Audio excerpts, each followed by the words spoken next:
Good morning, everyone. It's Saturday, which means it's time for yet another Salty Saturday show. I am your host, Mr. Kadish, and I am very happy to bring my fantastic panel of nerds on the screen with me. But before we get to that, I just want to let everyone know that Dutch Butters will not be joining us today because he had a family emergency.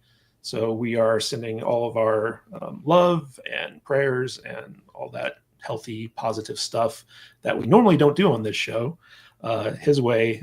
So if you want to shout out Dutch Butters in the chat, let him know that you're thinking of him. I'm sure he'll appreciate that. But even though we are lacking Dutch Butters and his glorious feet, we do have our fantastic panel of nerds, starting with Brian from the Popcast. How you doing, buddy? What's happening, dude? Yeah, it's so sad to not see Dutch here today. Hope everything's cool.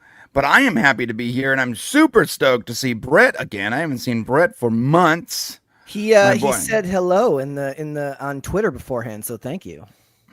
Yep, and of course I'm always happy to see Odin, and Tom's here too. Hey, Tom. Yes. Speaking of which, he's the only man who's just as sexy as Dutch Butters, Tom Connors Jr. Hopefully he'll grace us with his godlike visage today. Yeah, on camera. I like turtles. Good. I'm just saying it for him because he's muted. So yes. I think he took off right at the top of the show and hasn't come back yet. Yeah. All right. Well, that's Tom Connors Jr. Everyone. Always reliable when it comes to his appearances. Odin, the King of Purple. How you doing today, buddy? I'm doing wonderful. We're about to hit our 5th Sunday of Lent, Passion Sunday.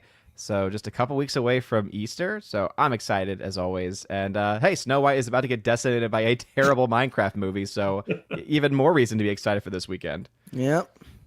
Yes. It's only terrible from a certain point of view. I was wrong about Minecraft. Like, I thought when I saw Jack Black, I said, what kid that likes Minecraft is going to go see this movie? I was apparently wrong. It's because kids don't they're all give a going shit. to see it.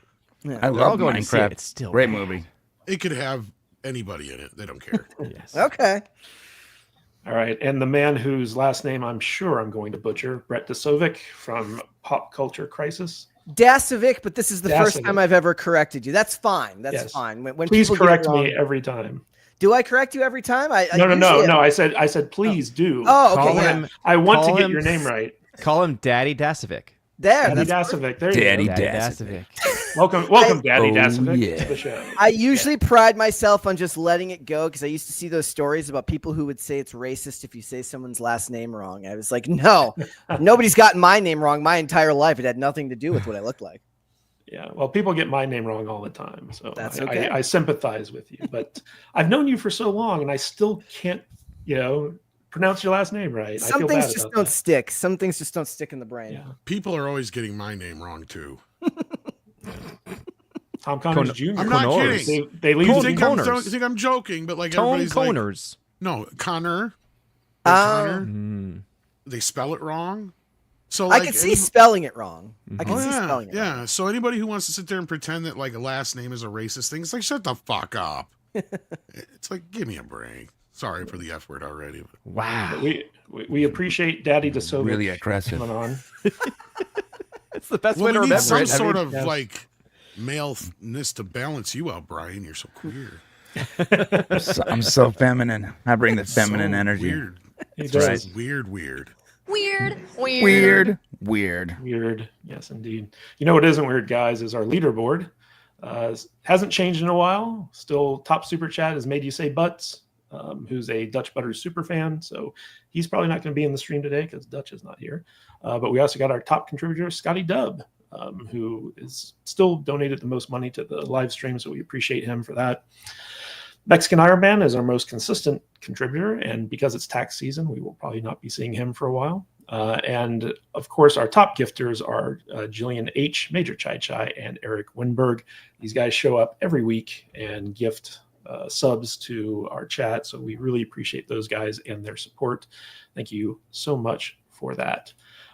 Guys, I'm not going to spend a lot of time going through like our regular rigmarole, so I want to throw it to Brian, who's got a show right after us that we will be redirecting to. It's the Brain Show starting at 12:30.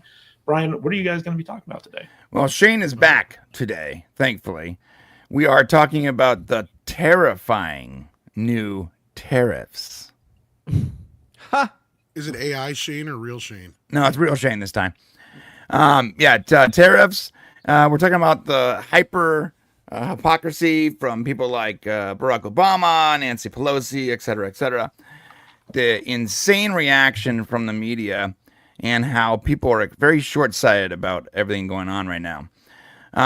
Also, Impractical Jokers multiple Impractical Jokers are facing multiple allegations of sexual assault, and it's all bullshit. So that's gonna be fun to talk about, and some pop culture stuff, but mainly those two things. Nice. Well, that show happens right after our show. So if you guys are interested in politics and Brian and Shane's expert takes on that, be sure to stick around because we will automatically redirect you right to them. Also, not financial advice, but whenever the market crashes, that's a great time to buy. So Yeah, buy the dip. Buy It's the a dip. meme for a reason. Buy the Just not dip. Disney. Yeah, it's Just not Disney. Don't buy Don't buy Disney. Disney. No. I sold crypto this year, and having to do that on my taxes made me never want to sell it ever again. Just hold forever. It was Yeah. awful. Yeah, honestly, people should be looking at the S&P 500. That's like the easiest, most stable stock you can work with, and you can buy it in fractions on Robinhood. So Diamond hands. diamond hands. Speaking Hold. of money, speaking of money, guys, we got Jillian H dropping 5 Salty Nerd Podcast gifted memberships. Thank you, Jillian. And Major Chai Chai dropping 5 Salty Nerd Podcast memberships. So we've hit our goal for the day. Thank you guys so much for that. Really appreciate you. Now it's time for super chats. We got Mephisto's movie reviews for $6 Israeli dollars. I'm sorry, I don't know what they're actually Shekels. called. Shekels.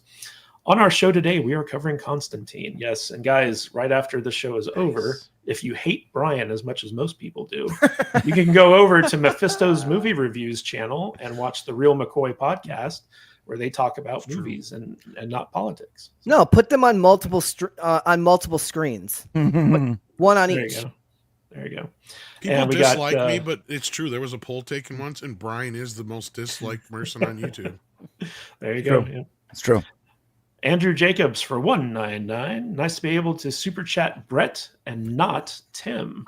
Well, technically, Luke. you're not super chatting me. You're not Yeah, super yeah. chatting me. Well, he's here because of you, and therefore donating to the Salty Nerds. There So we go. Appreciate you, Andrew. And we also got Shane H. Wilder for $1.99. Sup, nerds? Oh, and Brett, I guess, maybe. JK Brett. Thank you. I appreciate that. What's up, Shane?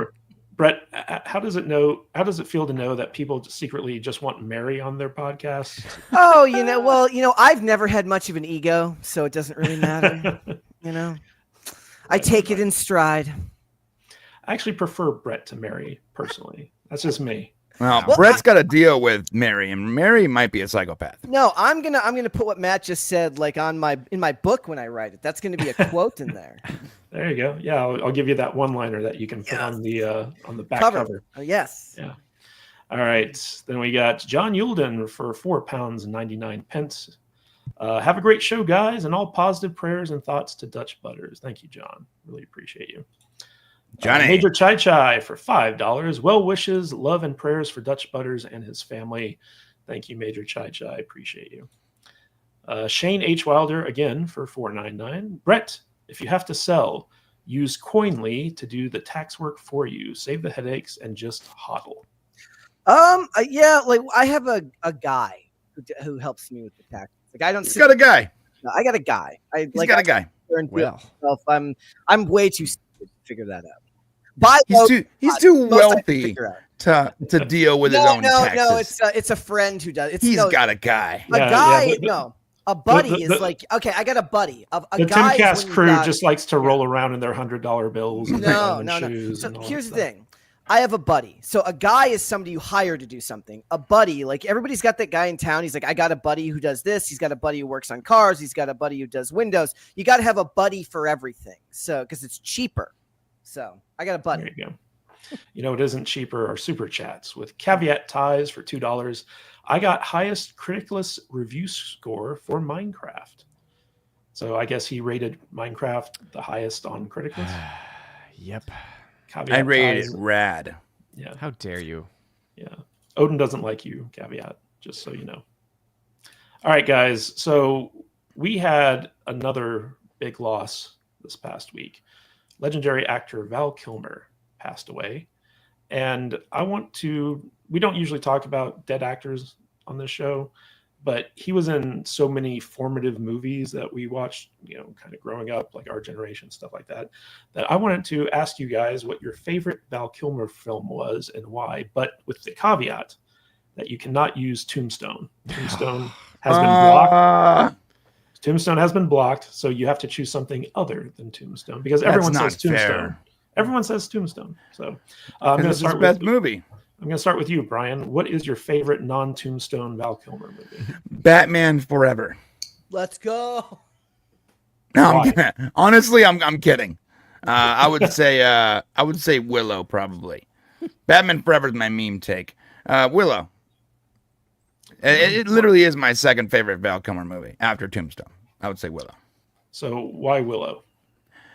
He just plays such a awesome badass in that movie. He's funny.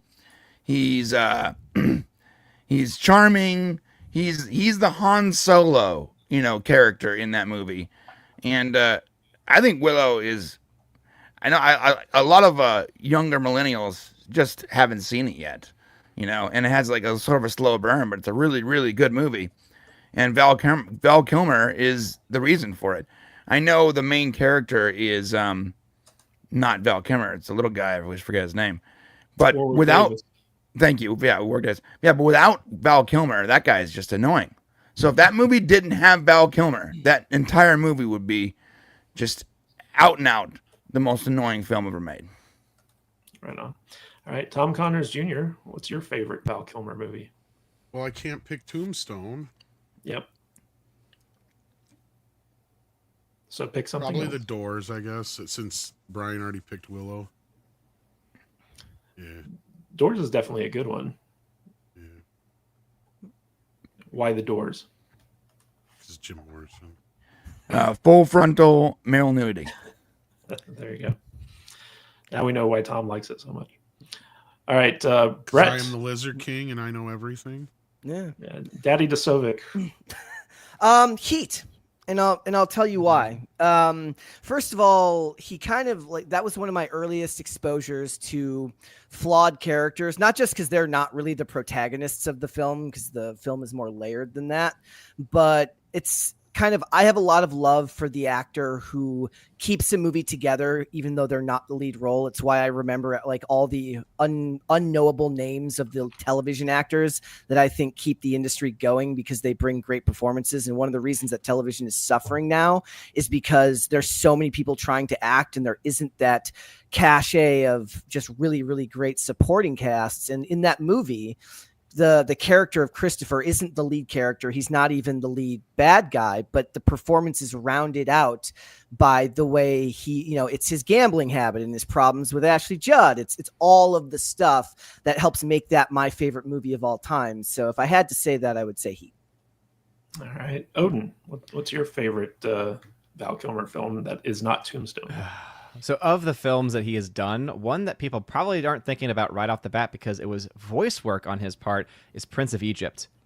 And people forget he was the voice of Moses. How I knew he was the voice of Of God. course, Odin picked Prince of Egypt. And it's also, dude, Prince of Egypt is like legit a great animated movie. It is a really good animated movie. You're right. I liked it the first time it was called The Ten Commandments. Wow. Didn't have that amazing score, though.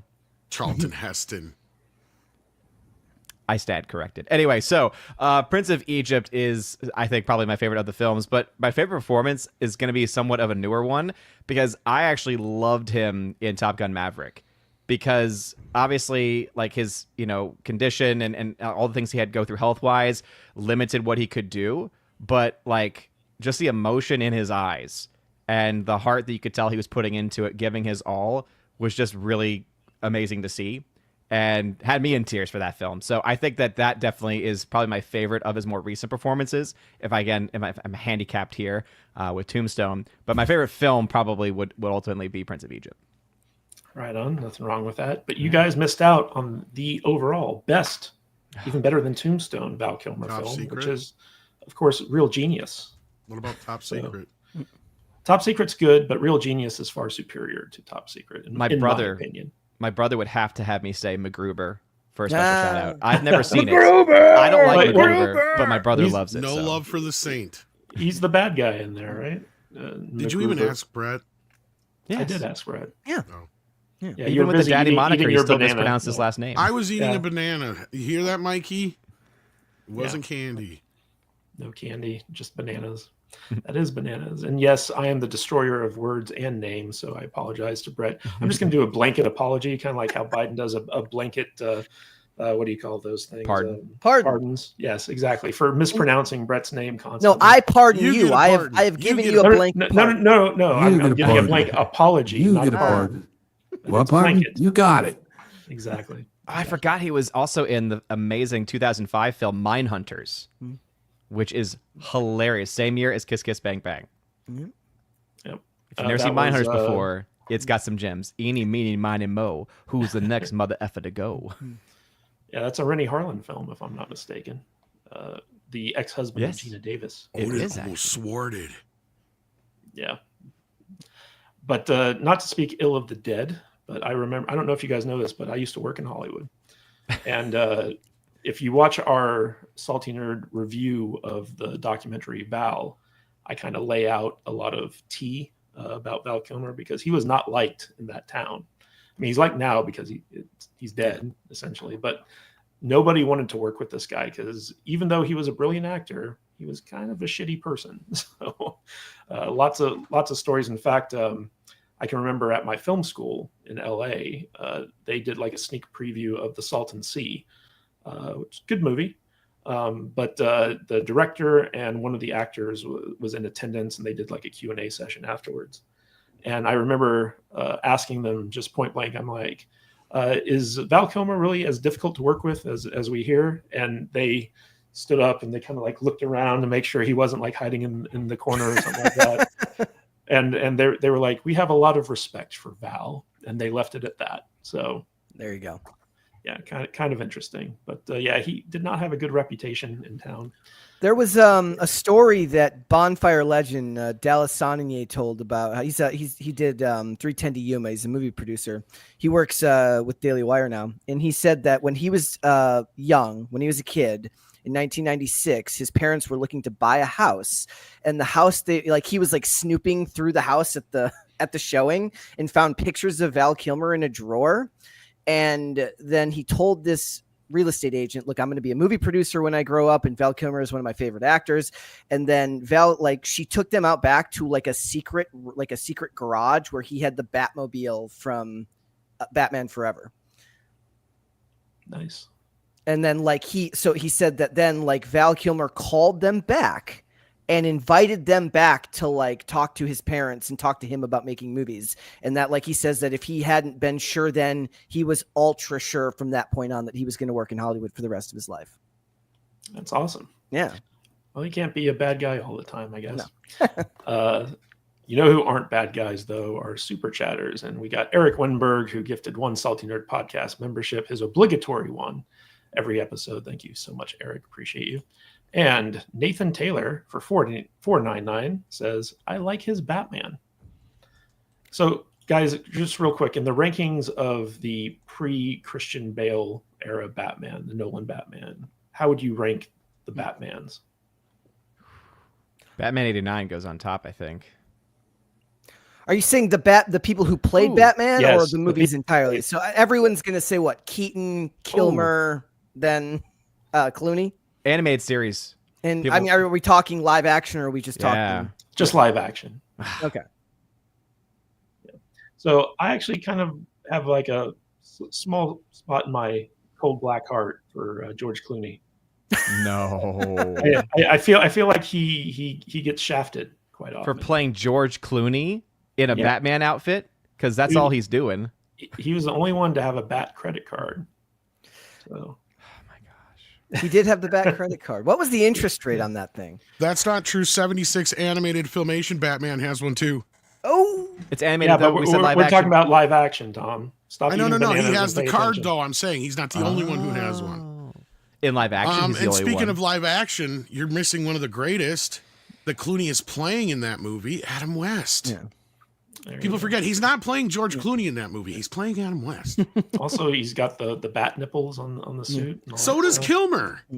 So, Everybody all right, just guys. ignores It's a that. terrible Adam West. I have a soft spot for Batman Forever because, like, when I was young, like we didn't have a ton of money. I watched whatever VHSs we had at the house, and we had Batman Forever, and I watched it a lot. I enjoyed that. I love both. I those will always movies. defend that movie. I'll thing defend about- both. They're hilariously bad. The thing about Batman Forever, though, is that it was really a Jim Carrey movie more so than a Batman movie. So, I love the opening stories scenes. about how him and Tommy Lee Jones hated each other. yeah. Well, I Best- think more like Tommy Lee Jones hated him. Yes. Yeah. The best opening scene into ever in a movie, though. Oh no, it's boiling acid. It's my favorite line of all I time. quoted that on the show, and nobody got what I was talking about. I was like, no. it's I would have been there and been like, I boiling get you. That's what you get when you Akiva Goldsman writes your fucking script. That's true. Speaking of which, real quick, Brian, any thoughts on the third season of Strange New Worlds? That trailer is something else, huh? They just like double down on all the stuff people hate. It's real weird. The Gorn somehow look even more ridiculous. I didn't think they can look more ridiculous than they did when they premiered. But they have literally added more parts to the Gorn, and they look even more silly and stupid. Did you get that vibe I did off the beginning thing when they showed the retrofuturism thing? Like it was a big fuck you to any fan who's like, why can't you just do the retrofuturism like the original Star Trek? And they always say, well, it looks stupid.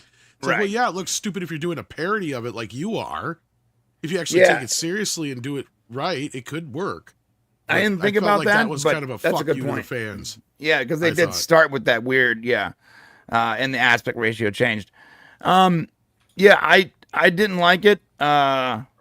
Obviously, I think it's just more and more of the same stuff.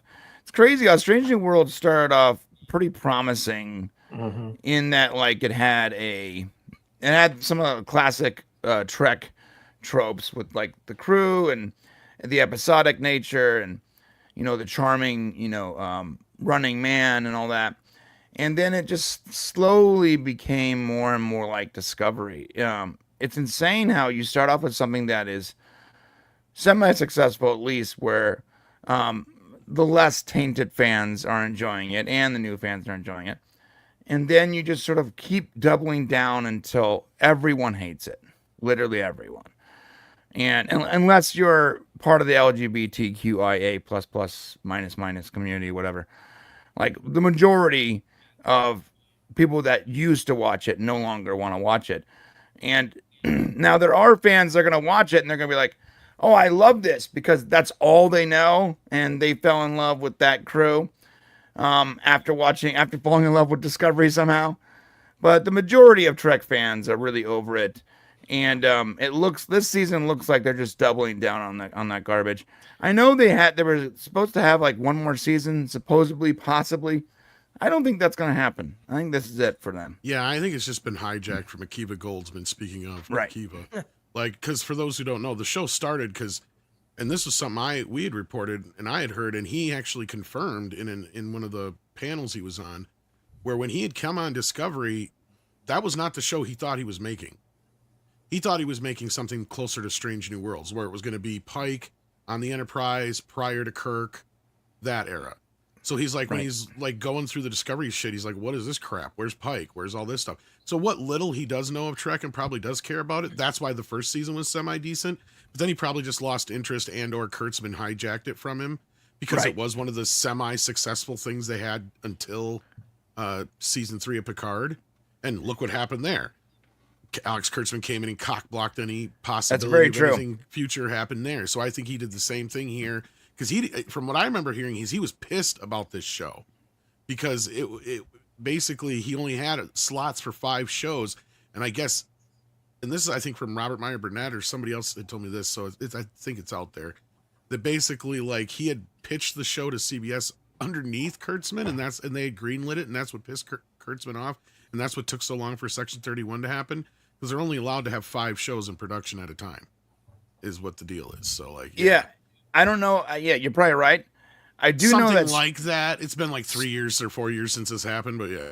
before season 3 of Picard, Strange New World was like that glimmer of hope. Like that first season, a lot of the original fans and true, I hate to say that word, but true Trek fans, people that understand and love the canon and the rich universe, saw Strange New Worlds as like the possible continuation, even if it's a little off, but like good enough to satisfy their base Trek urges.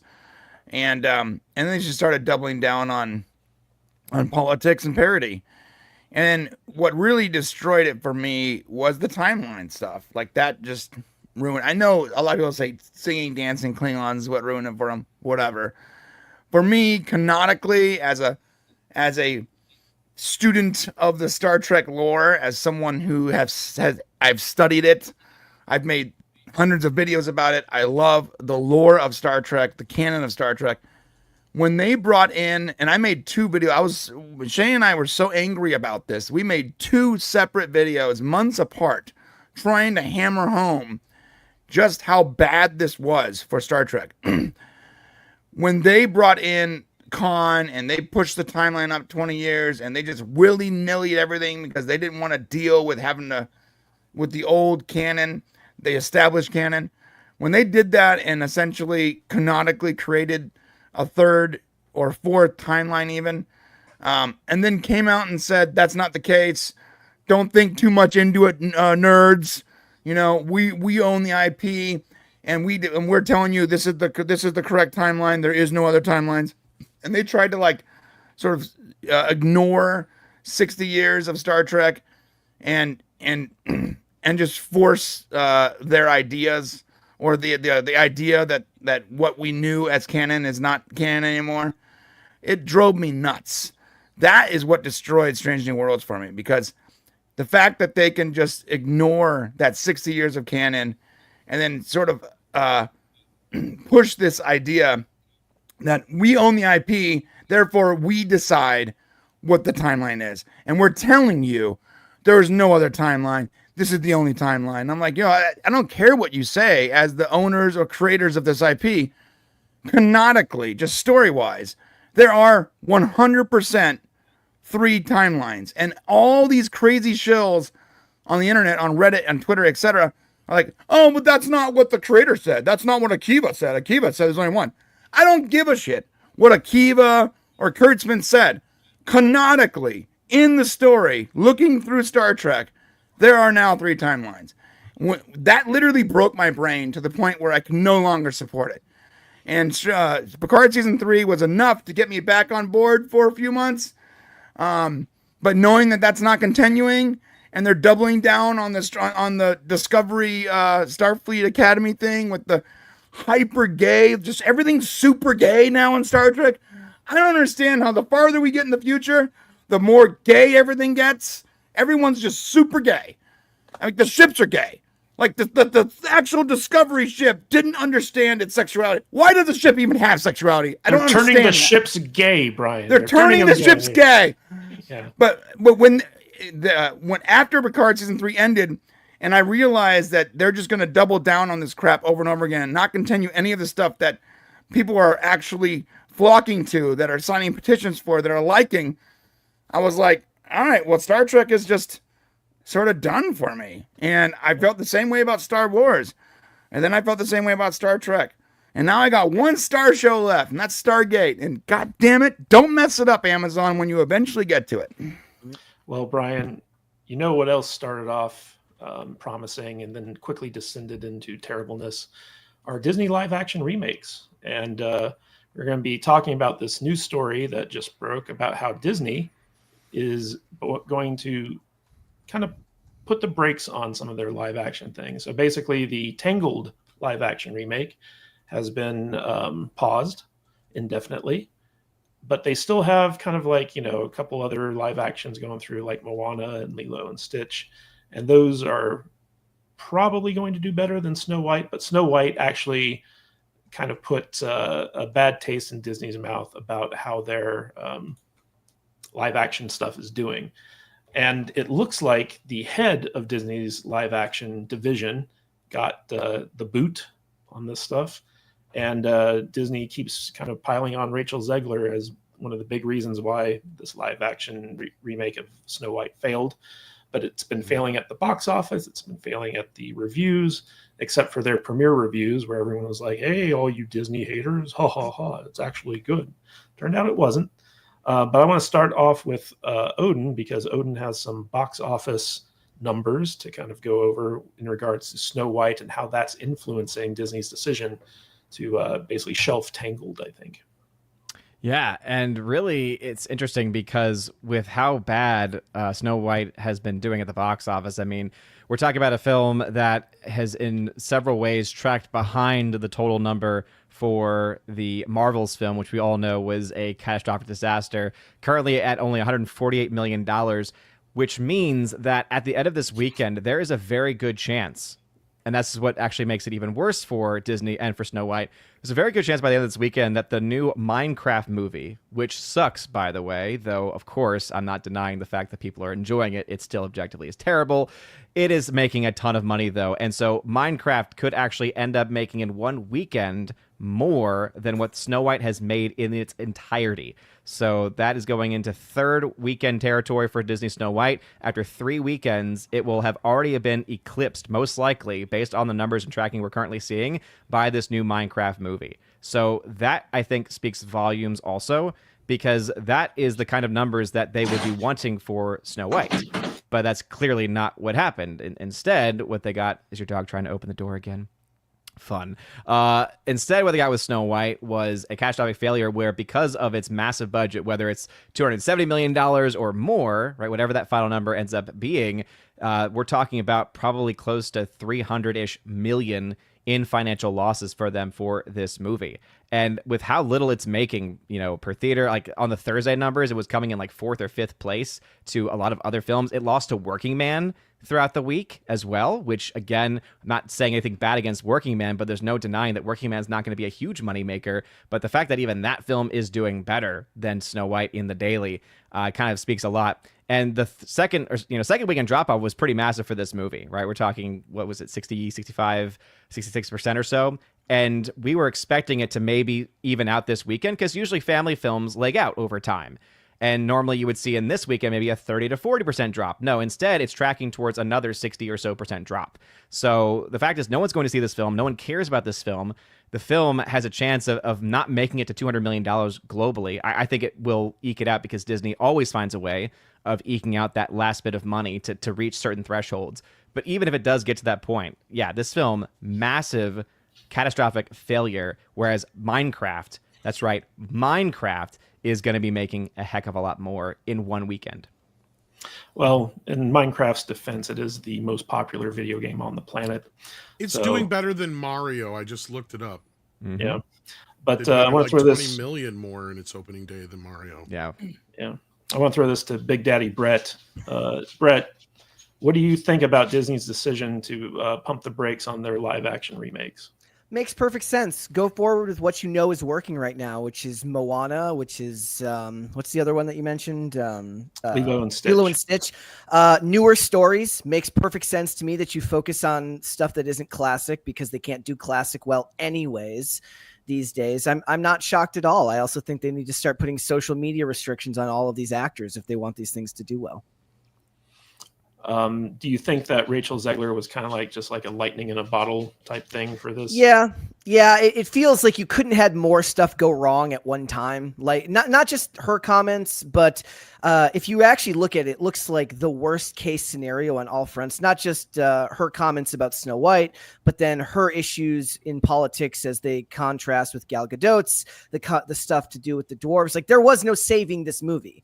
I don't know how much I believe these days, because we kind of go back and forth about the idea about whether stupid comments from actors really tank movies, because I feel like sometimes we're in a bubble, and I'm like, look, just because I pay attention to this stuff doesn't mean that the dad next door looking for a movie to take his kids to is paying attention to this stuff. I don't know how much it actually affected this, but the best thing Disney could do right now is to put a hold on everything that they're doing and wait to figure it out. At the very least, give themselves some lead time with the stuff they have. So, Tom, famously, the trades reported that Snow White only cost $180 million to make. But here in this article, it says that they had a production budget of $270 million. So they're kind of revising that a little bit. But they've also just kind of eked out $200 million in global box office for this movie. So, not all monies from box office go to the studio. And then there's like the overhead of the marketing and stuff like that. So this movie's far from being profitable. Do you think that is enough for Disney to kind of abandon their live action remake strategy? Or do you think that the fact that these two films that they have in the pipeline are popular and also don't have any drama surrounding them could convince Disney that maybe, live action is still like a good strategy to pursue?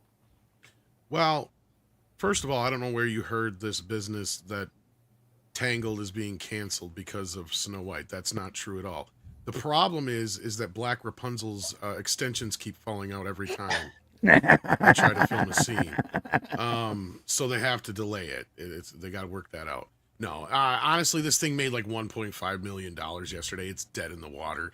It'll be lucky to gross 100 million stateside.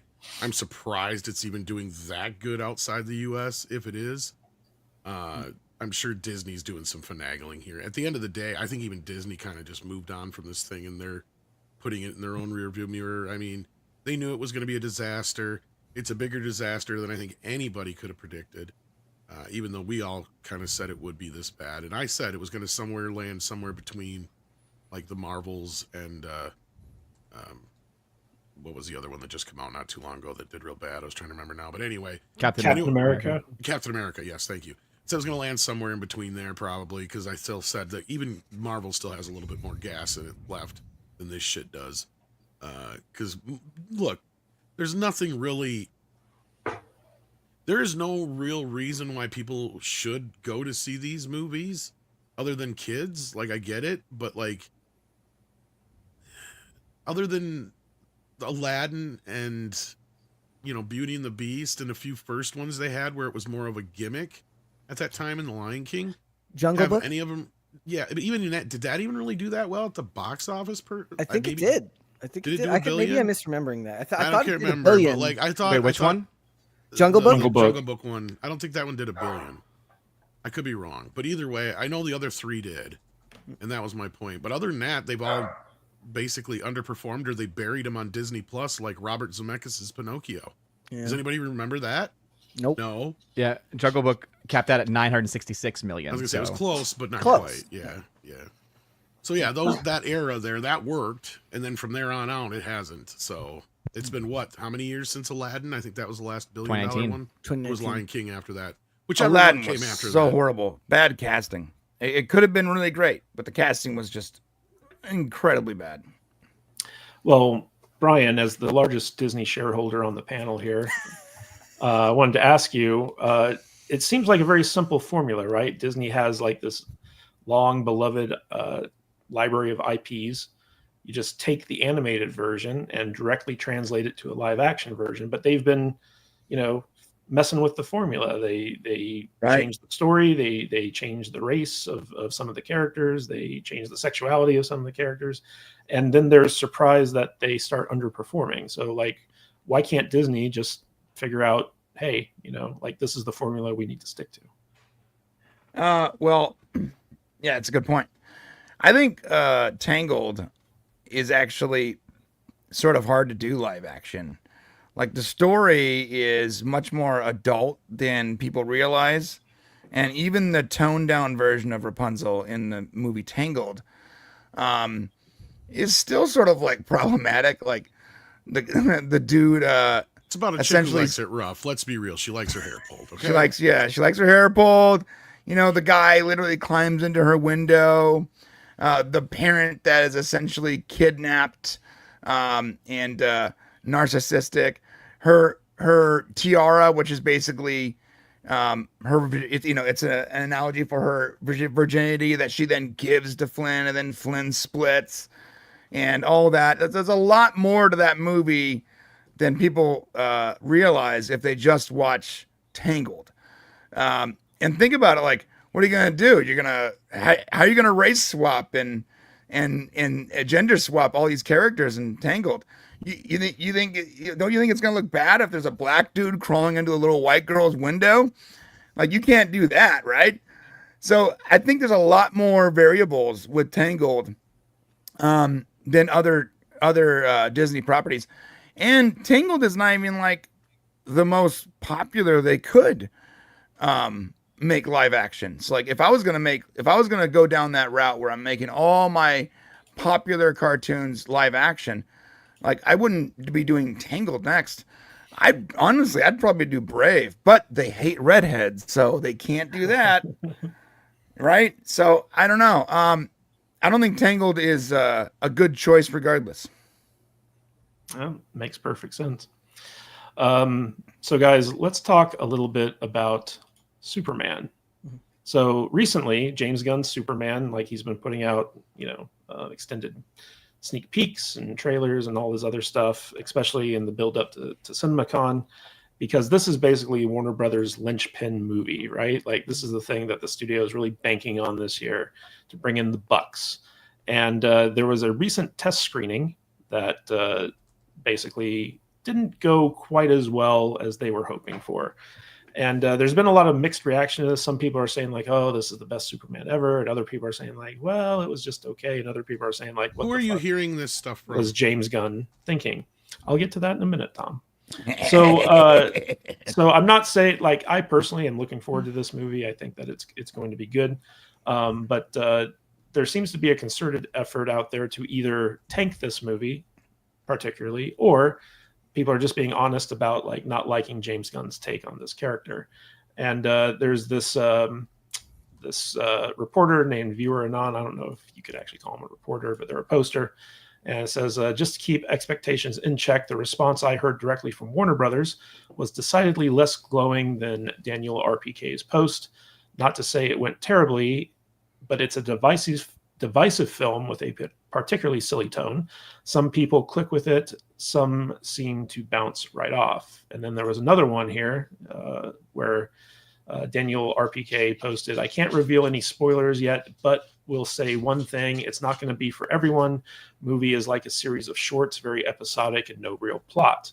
And then someone says, yeah, it's just Superman is facing one challenge after another. So it's not quite the, Daniel RPK is a grifter and knows nothing. Okay. No one should ever listen to that motherfucker. He has no idea what he's talking about. Time to shine.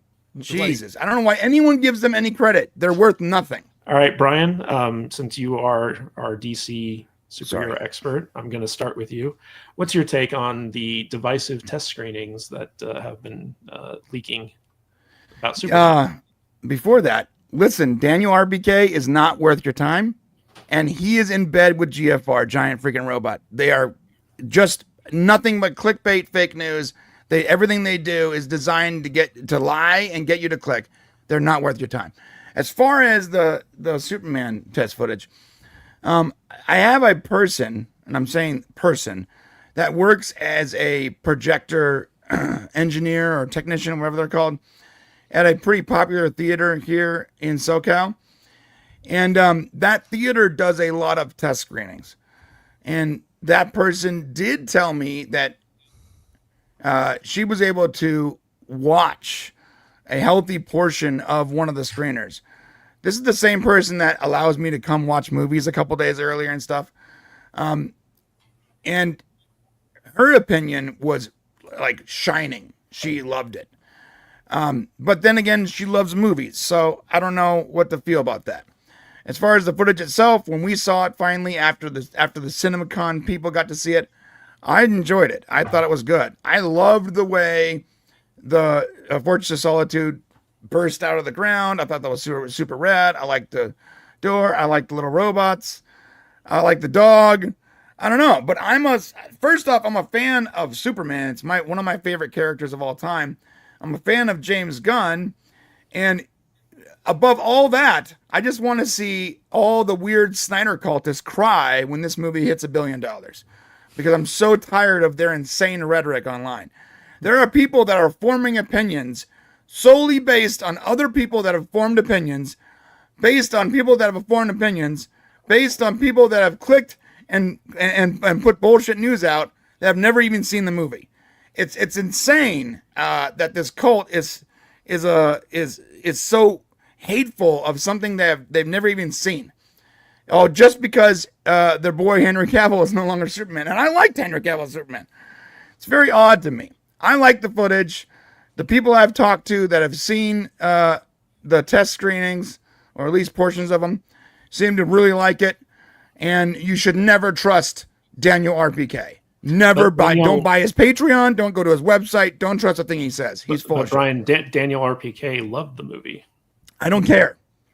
He's like he probably hasn't even seen it. He's probably just saying that. He is such a massive liar, dude. You should never trust him. Never trust Giant Freaking Robot. These people are scam artists. Do not give them money. Overly positive or overly negative right now. That's where I'm at right now. Yeah. Just watch the movie. Form your opinion after you watch the movie. God damn. It's not that hard. Brian is right. I have never seen so much bullshit going into a movie in my entire life. Now, we were just talking about the movie Minecraft, right? And in your intro, Matt, you even said that Warner Brothers is banking so much on this movie, which they technically are.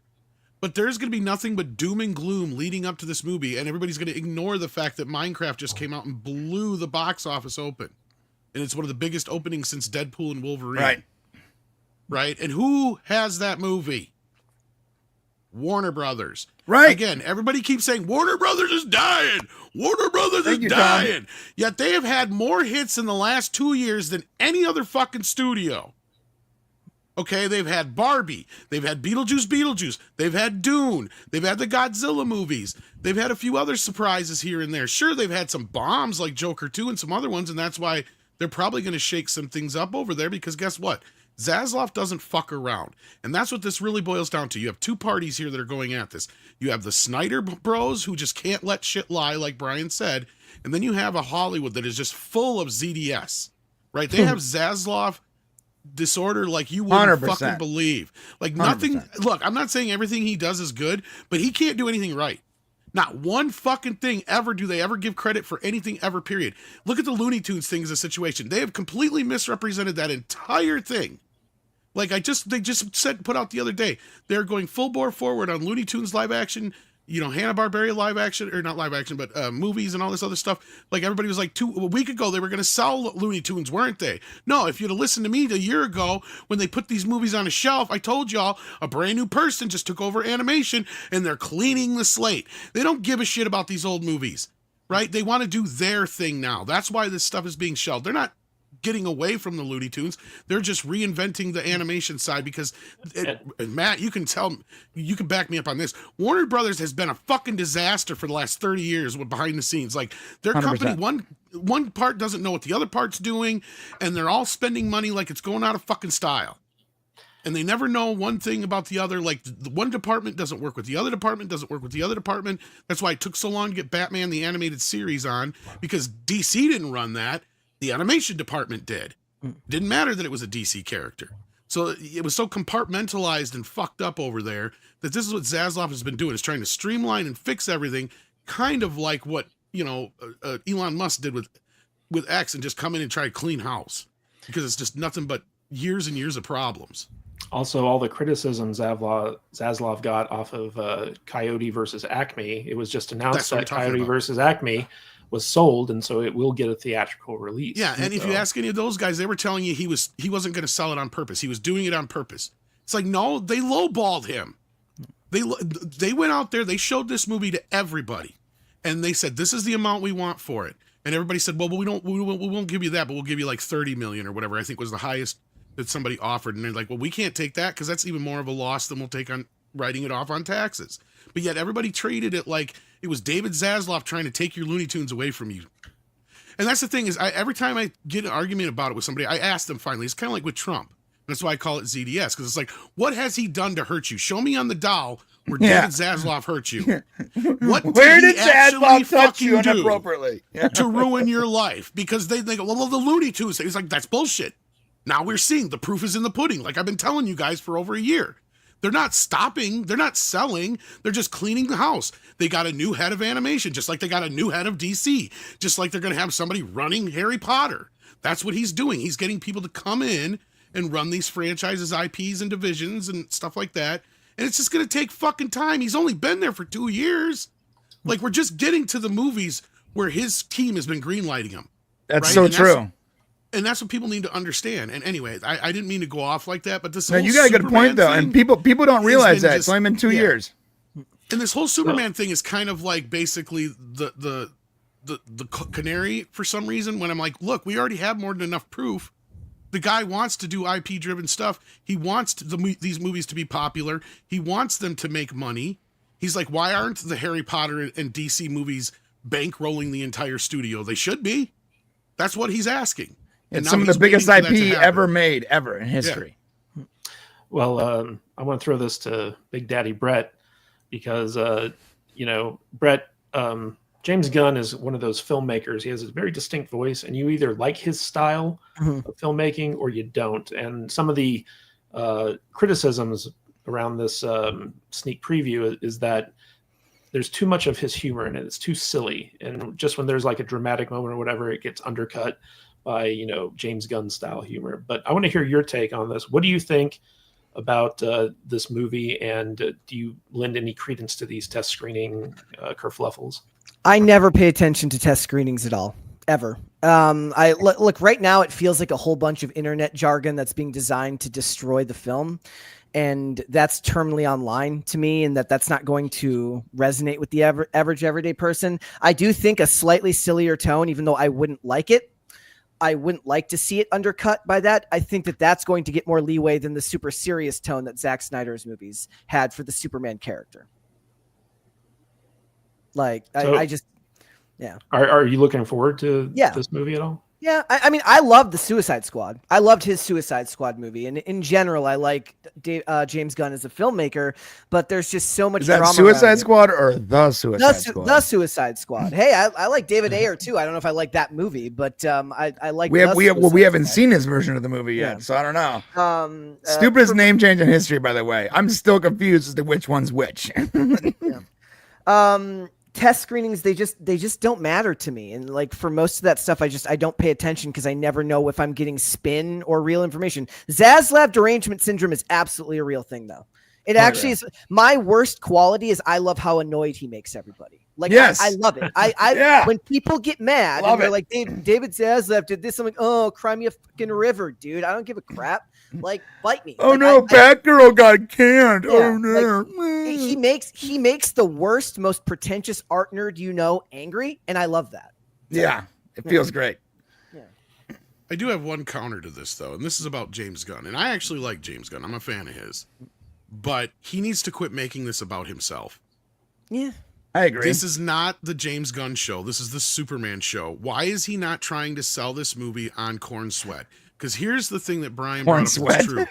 Well, what's his fucking name? That's I mean, his fucking you're name. okay. So you're right, because the overuse of crypto, even in the marketing right now, shows that they don't have faith in him because they've already overstacked this movie with too many characters, in my Well, opinion. it's not such that much. It's like, okay, so I didn't go to the Cinemacon thing. I wish I was there. But from every report I heard, they spent 20, 30 minutes sucking James Gunn's dick before they showed this preview, Yeah. guys.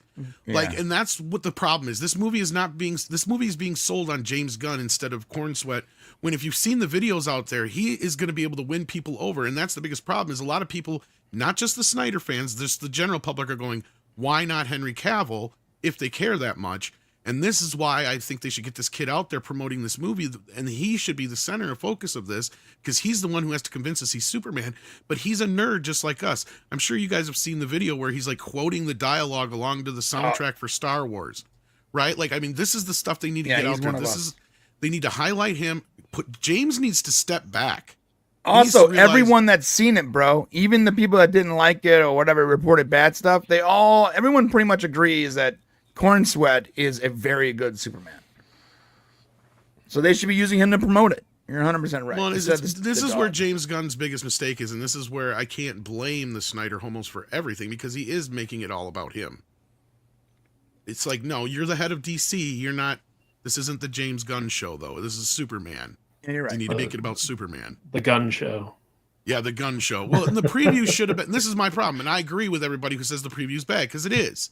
because it didn't really show us anything. There should have been one scene of him at like the Daily Planet as Clark with Lois, and there should have been a scene of him doing something as Superman, whether it's talking to Lex or saving a kitty from a tree. I don't give a shit what it is, just as long as it's those two scenes, because it's that's all that the public needs to see, that okay, this guy gets it, and this kid's going to play a good Superman. Because right now, it's hard to argue that, yeah, there's not going to be any James Gunn humor when that's just what we saw with the dog and the robots and stuff like that. It's like, is that going to be the movie? Because we've been told that's not what the movie is. So you're not really convincing us otherwise. And I get it. We're only seeing a 3-minute section of the film that, from what I'm told, and I don't know, Brian, if you've heard differently, is like the first few minutes of the movie. Like, it kicks off with this whole thing. Yeah. It's supposed to be the first few minutes of the movie. I think there's a little more that we see right before that happens. Right, leading into it, but yeah. Yeah, that's generally the first few minutes. It's probably going to be one of those things where it shows what happened and then goes back and shows how he got there before the conclusion. Perhaps James Gunn has done it before in other movies. I do think, though, that the marketing isn't over. We're a few months out. And Superman Day is like right around the corner, like a couple weeks from now, right? I think like I forgot, I was looking it up right now. April something is Superman Day. So like if they're gonna come out with a full-fledged trailer, because so far we haven't gotten a full-fledged trailer, right? We've gotten a teaser that was pretty good. I enjoyed it. We got like the first few minutes of the movie that they showed at Cinemacon. Okay. We got a lot of weird marketing, whatever. But we haven't actually gotten a full-fledged trailer yet. Like an actual, no bullshit, edited trailer for the movie. We have yet to get. So I believe we'll probably get that in the middle of this month. Because I think it's the 15th or the 18th or the 17th, somewhere in there, is Superman Day. Look it up for me, please. Well, in the meantime, I want to throw this to Odin, because Odin, even though Tom... April 18th, sorry. Yeah, even though Tom does have a point about, Warner Brothers will be fine if Superman tanks, a lot of people are looking at like the newly relaunched DCEU as being like the thing that's going to be the real DC victim. and superheroes are fucked, though, if this doesn't Yeah, work. That's for sure. Exactly. But there's also a weird thing going on here with DC where they actually have competing DC universes, where you have Matt Reeves' Batman going on, which James Gunn is like, that's not my Batman. I'm going to be doing a different Batman. They seem to be allergic to anything related to Wonder Woman and all this other stuff. So if Superman fails, it could be like, that James Gunn gets ousted and he never gets to finish like his version of the DC universe or whatever the case may be. But what's your take on just like the economics of, Superman failing versus Superman succeeding this summer? Yeah, I think that they really need this win, because I'll push back a little bit on the Tom's point about Warner Brothers financials as far as the box office, just because yes, they've obviously had films that have done well, but they've had more films not do well. And I don't have all the films in front of me right now, but I'm pretty sure if you take the total losses of all their films versus the total gains of all their films, the losses still ultimately win out. Because even with a massive win like Barbie, they still had to split the profits with Mattel on that film. And when it comes to like the Godzilla films and really anything they did with the Chinese influenced or owned, or again, I don't know what the relationship is right now, but Legendary obviously was getting some kind of a break as far as like how much you get in return for your investment with China. We just honestly don't know what the number was. They just said it was better than the typical 25%. So basically, we don't really know exactly financially where their films have actually had them at this point, because there, again, have been a lot more big losses than big wins overall for them. And so that's just one way of looking at it, I think, just to bring that into perspective. But when it comes to Superman itself, the big problem with Superman right now is that, people have said, oh, look at Minecraft. It just did really, really well. The problem is that Minecraft already had kind of that buzz around it. Even though mostly it was negative buzz, the buzz was still there. Superman, honestly, it just seems like a film that is it's like at this point divisive, but it's not divisive to the point of like, oh man, this looks so bad, but rather some people are excited for it, right? Obviously, Brian and a couple other people on the panel, very excited for this film, looking forward to it. But then I think a lot more people are just apathetic. They're just like, oh, okay, well, everything I've seen so far does not give me reason to be excited for this. And I'm waiting, people are maybe even just waiting for that moment, and it's just not happening. You add to that James Gunn making it all about himself, and that just, pushes people even more so off from that. And so I think that right now it's definitely not guaranteed to be $1 billion film because it has to be good.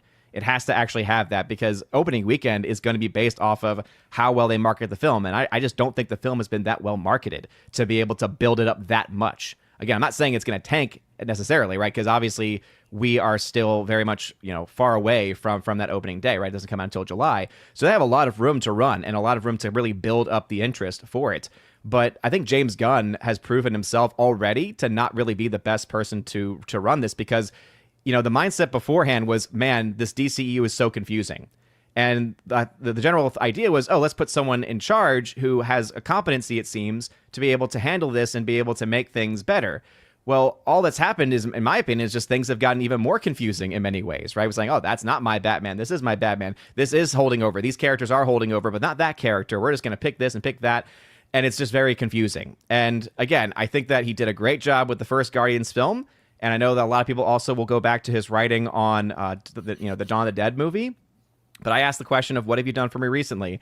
And I know a lot of people still did enjoy films like Guardians 2 and Guardians 3. I don't think they held up really as well. I don't really find them. Again, I'm not going to go back and rewatch those movies. I'll rewatch Guardians 1 over and over again. Like that is a film that you can just put on anytime. Watch Those other two, Slither, Odin. Not nearly Slither. as good. What's Slither's another one you can absolutely put in there. two? I just think at this point, though, because that's from his past, I think that at this point he's just gotten too big for his britches and he has too much of an ego. I think his ego is going to end up tanking, whatever it is that they're put forward. Again, we're still very early out, but if it does end up failing, his ego is going to be the thing that everyone's going to be able to point to. So can I ask you a question?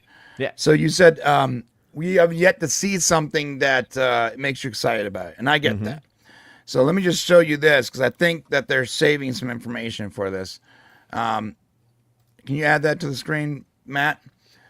So what's happening is there's going to be, I'm not sure if you know this, but in Burbank there's a studio tour lot for Warner Brothers.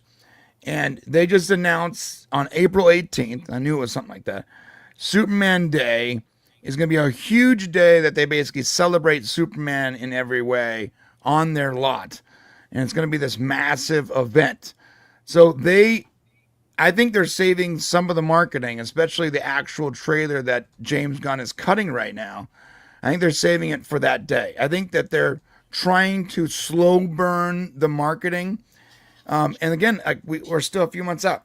I think they're trying to slow burn the marketing the same way they did with other movies like that Barbie or whatever. I think they're trying to slow burn it so that people get excited and keep that excitement going, and it rises and rises and rises closer to the date versus like, hey, here's a great trailer 6 months before the movie comes out, and then good luck. They did not slow burn Barbie at all. Like like from the moment that first trailer was out, people were immediately like, "Oh, Barbie, I cannot wait." No, now, but people like us were like, not... "Greta Gerwig, ew." But no, women, the target audience, they were like, "I'm sure," yes, but I'm talking about so the marketing. excited. Odin, they kept the marketing going every 2 weeks for months up to that movie. Like they didn't kept it coming. They did not have a meh trailer. Again, from the very first trailer. Yeah, they did. The first trailer where it just shows her with her feet up, where it was not special. Nothing about it was interesting. It was literally a teaser. Also, because you're not the target audience. Sure, that's true. Again, for the target audience, it was exciting. Again, that's why. How do you know I'm not target? How do you know how But this I is the identify? problem because again, we know the target audience for this one, and even the target audience is split. Like either really love it. Are like kind of like me, where it's like I don't really know, I'm not feeling that excited. Then there's of course there's that hate it for various reasons. But I do think that one can look at this and say, okay, the target audience for this is split in many ways. Real quick, I want to throw it to the comic book fans on the panel here. I think one of the biggest issues is that the Snyderverse never got like a proper ending to it, and that's one of the reasons why the Snyder people are very upset. And I was kind of surprised that James Gunn just kind of came out and said, okay, we're going to do our own thing here. But at the same time, it's like if they had done like a Crisis on Infinite Earths movie to kind of wrap everything up with the Snyderverse and introduce James Gunn's new version of things, I feel like that would have been the better strategy because it would have given people closure. You could have brought back Henry Cavill and passed the torch or like whatever the case may be. And James Gunn's take on this is just kind of like weird because now he's competing with Matt Reeves for his own Batman stuff and all this other stuff. But what do you guys think about that? Should they have gone with a different strategy to roll out this new DC? The Flash should have been Crisis on Infinite Earths. Like Yeah, they would have done maybe. that and they done it right. Like even if it was just okay, would have set up James Gunn's universe. I don't know. I'm Well, I not just sure why they agree with- didn't do that. I just think they should have just went scorched earth altogether. That's my problem too. Is Just burn him- everything this- down and start fresh. Yeah, this whole idea with trying to keep some of the actors as some of the characters is just fucking annoying and is going to confuse people, and it's not going to help this whole situation at all. Now, we're learning as we go along here, a lot of things that he said we're going to stick around aren't sticking around. As I've been telling people, is the closer we get to Superman, we're going to realize that what he said is true, is that Superman is actually kicking off his DC universe. And he's been saying time and time again, stuff only matters when it happens in the cartoons and other shows when it matters. Meaning it's not going to matter unless they actually reference it in a movie. And the movies don't have to reference the show, which if that's the case, fine. But at the end of the day, it's just the Batman thing. The Batman 2, if it's actually done writing, which they lied about for a while and the press was misrepresenting, is supposed to start shooting soon. So the point with that is the Batman 2 is going to be well done and out way before we get to the new Batman. And I know people keep misinterpreting it, but I'm almost positive that the Batman 2 is it. That's the end of the trilogy. And he considers his trilogy the Batman, the Penguin, and the Batman 2. Because that's what, because a lot of his ideas supposedly went into the Penguin anyway, that he was going to put in the original Batman 2.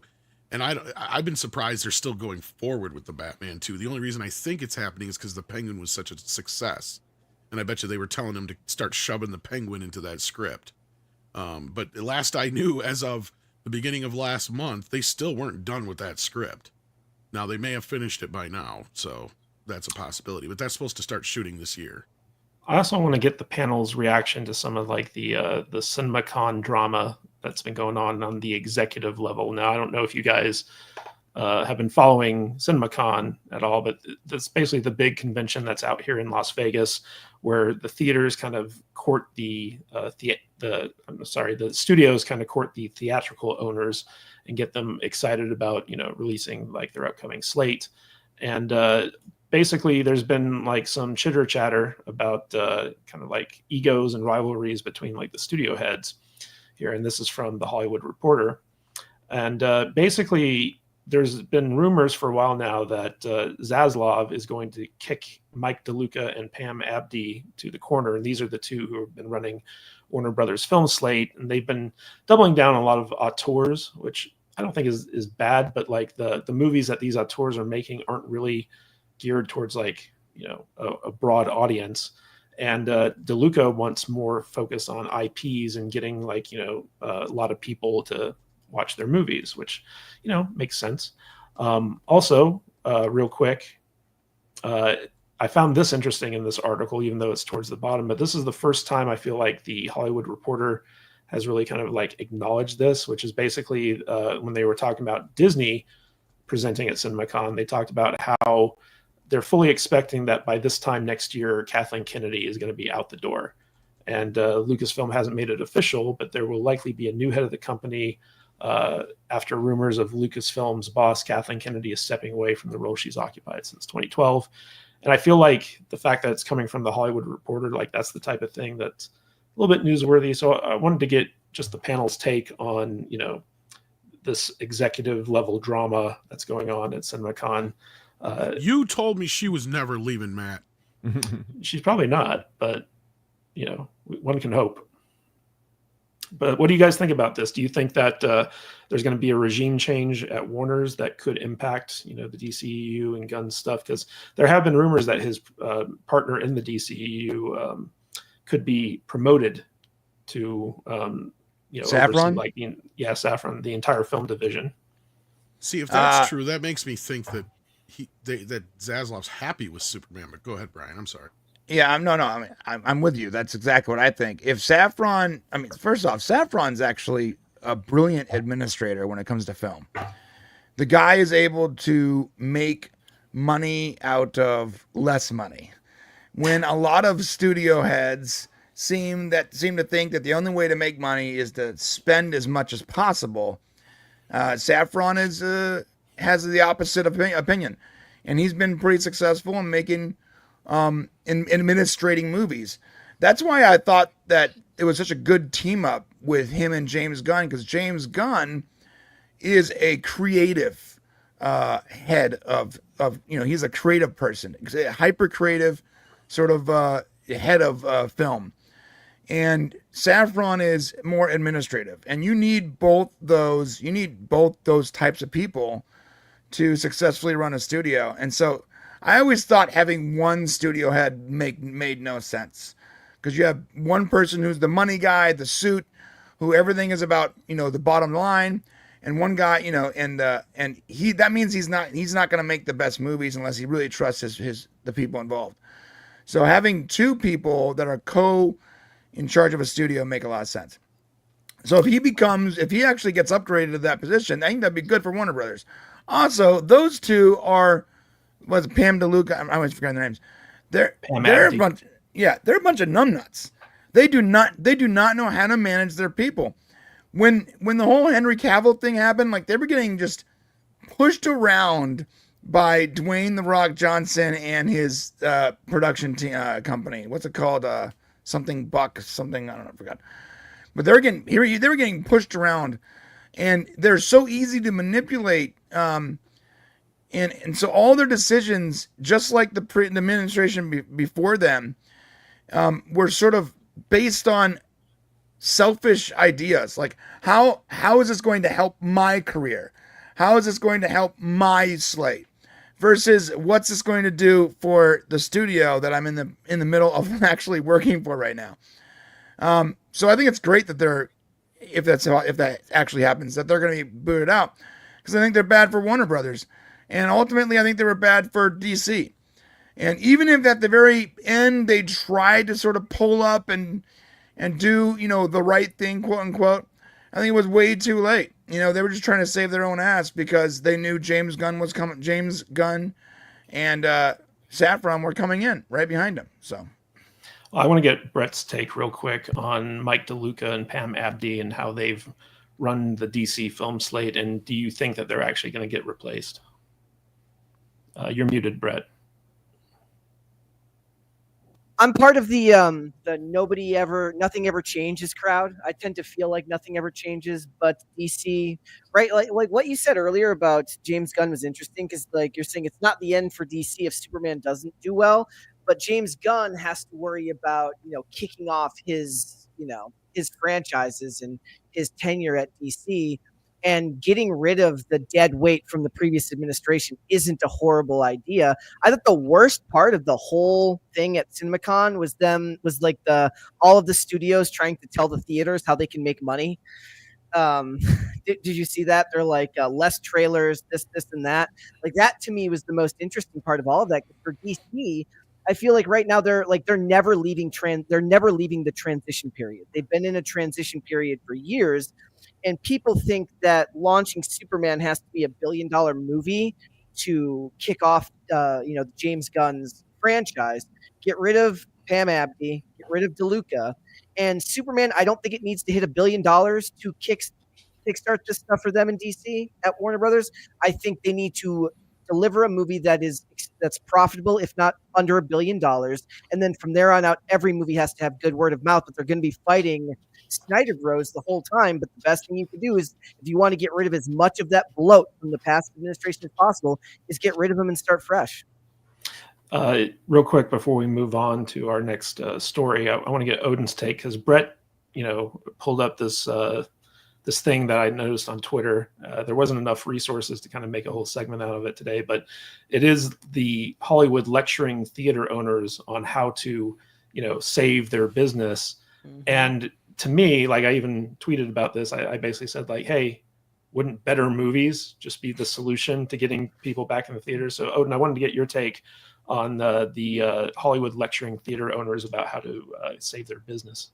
Oh, yeah, absolutely. I mean, it kind of makes me wish that there was more fireworks at these events, right? With theater owners, like, getting in the faces of these execs, or at the very least, like, from the audience, like, booing them, being like, what the hell are y'all doing? Obviously, if it's a movie that looks like it's good, that's one thing. But if, like, they presented anything that looked bad, like, they should be honest and be like, no, this is the kind of crap that you've been giving us for the last several years that does not make money.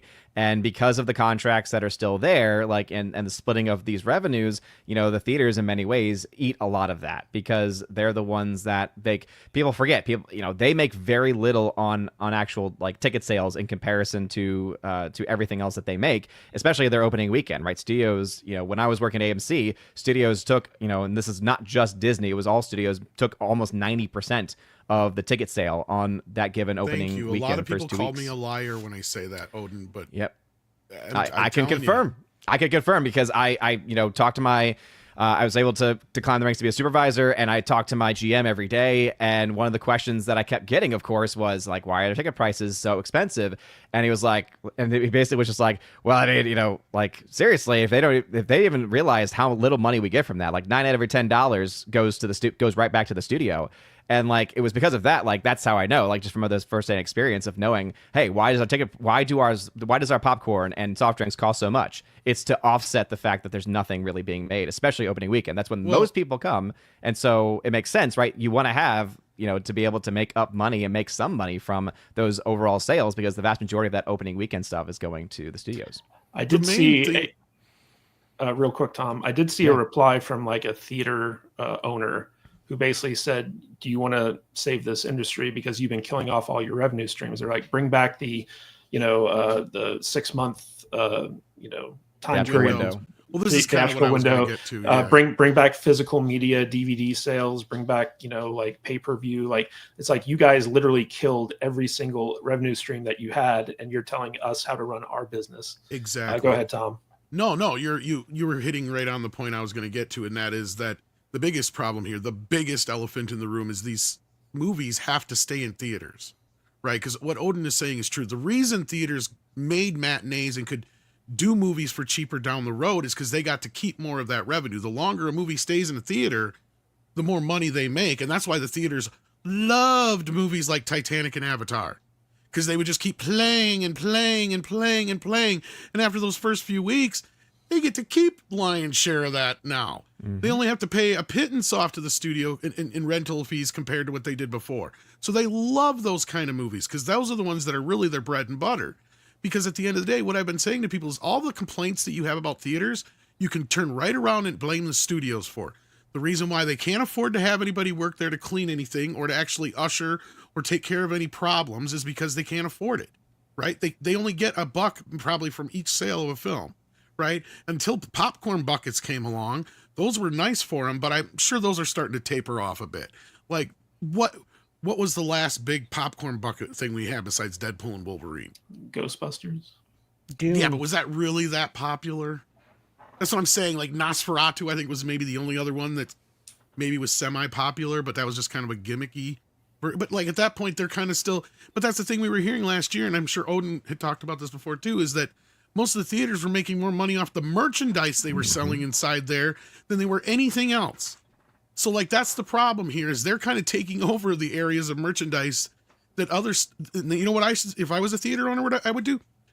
I'd bring it in a whole physical media section right now. Mm-hmm. Just like right in the middle of the theater, a whole like little kiosk area thingy of just movies, because no place else is selling them anymore. And they keep complaining that the disc sales are down. Well, you want to know why they're down? Because Walmart don't carry discs no more. Target don't carry discs no more. Best Buy don't carry discs no more. You want to know the number one question I get, and probably one that Odin gets all the time? Where do I go to get discs now? Amazon, unfortunately.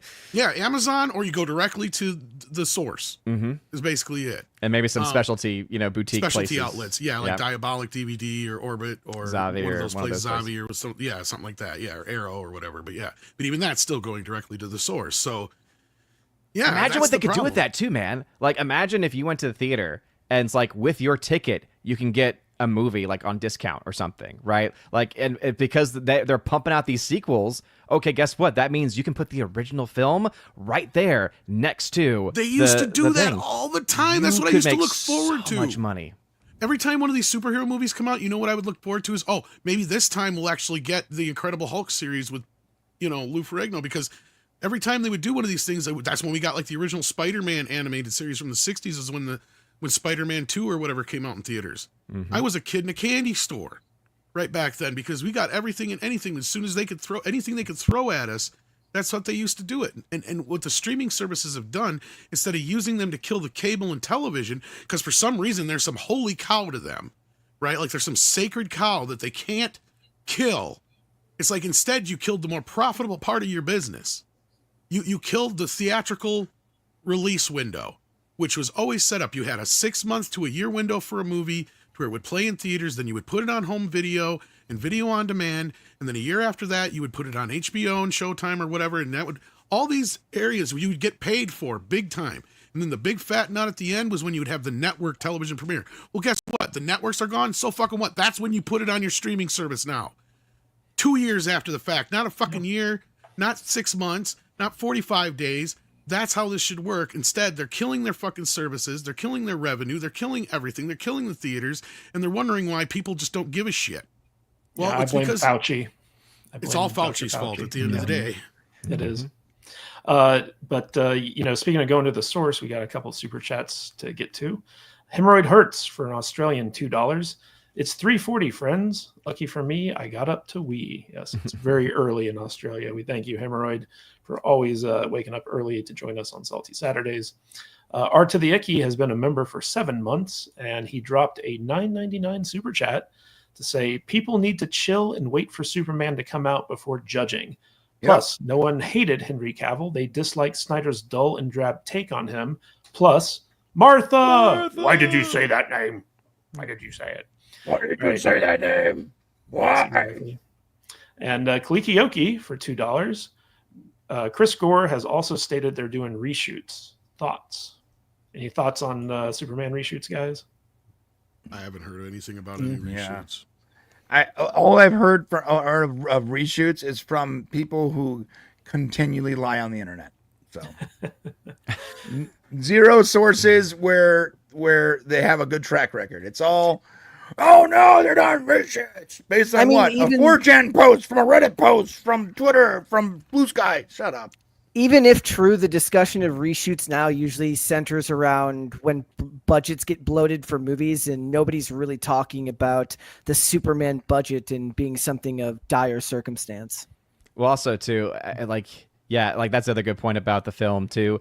But like in general, and Tom, correct me if I'm wrong, reshoots happen with almost every single movie. Mm-hmm. And so that's why it's like maybe it's just like the reporting the reshoots that like would already be happening, because almost every film has some element of something being something that has to be reshot at some point. We need to start calling those what they are, and they're technically pickups. Pickups, right? Yeah. Like that's, and they've already done that for Superman. So if they do go back and shoot any sequences, we'll find out eventually, I guess. But I think this is a little late in the game. Not that it hasn't happened this way before. Ant-Man and some other ones, Well, they would be tying it to like if you were to try to get upset or worried about any type of reshoots, it would be tied to stories about the test screenings. If they were doing that, they'd be saying people saw these test screenings, they didn't like this aspect of the movie, they're back filming again because they want to change something, which it's not the same thing as making sure you have all of the footage you need and doing pickups and second unit photography.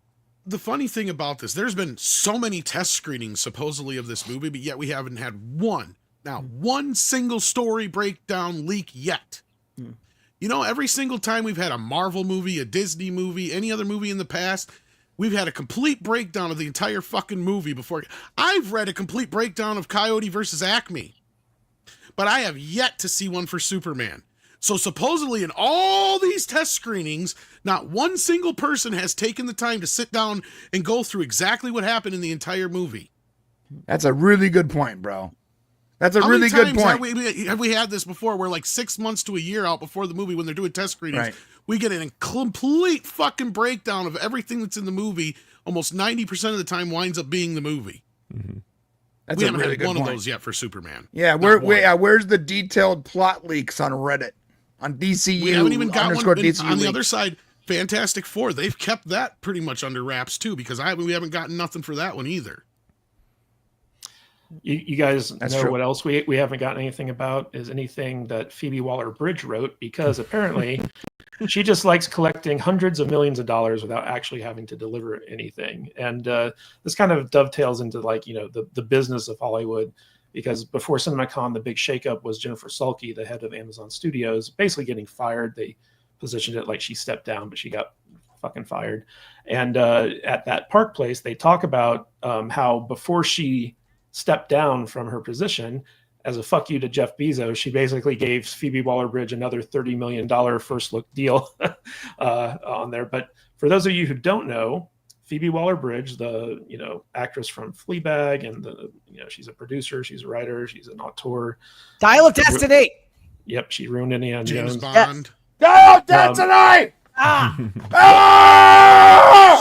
She killed both James Bond and Indiana Jones. Never Yeah, forget. she did. Dial She of did. Destiny. But for those of you who don't know, so like she's had this deal with Amazon where she's been getting paid like $30 million each time it's renewed, and she hasn't delivered a single thing. Like she hasn't written anything, she hasn't acted in anything, she hasn't produced anything. She hasn't even made a teaser trailer. And her big thing was she was going to revamp Tomb Raider for an Amazon original series, and she couldn't even do that. But guess what? That didn't stop Jennifer Sulke from giving her like a sweet $30 million payday as she was heading out the door. So basically, Amazon is deep into the Phoebe Waller-Bridge business for upwards of $100 million and literally has nothing to show for it. I mean, you'd think that, Amazon was USAID or something like that. It's just like shelling out money to these like fake organizations that are just like, stealing from them. So I wanted to get the panel's take on this. We'll start with Big Daddy Brett. Brett, do you think that Phoebe Waller-Bridge is ever going to deliver on any of this stuff? No, look, I want the job of her and J.J. Abrams, who get these massive deals and then never have to deliver on anything. I want that. I want that job. But no, I actually say it's better that you give her the money and don't let her actually make anything. The only thing that sucks is it holds up something you might want to see, like a good Tomb Raider series. But I'd rather she get the money and not make the Tomb Raider series than get the money and make the Tomb Raider series, because it won't be good. Well, my understanding on this is they don't actually get that whole amount up front. Yeah, it's like tied the to actual productions themselves. Yeah.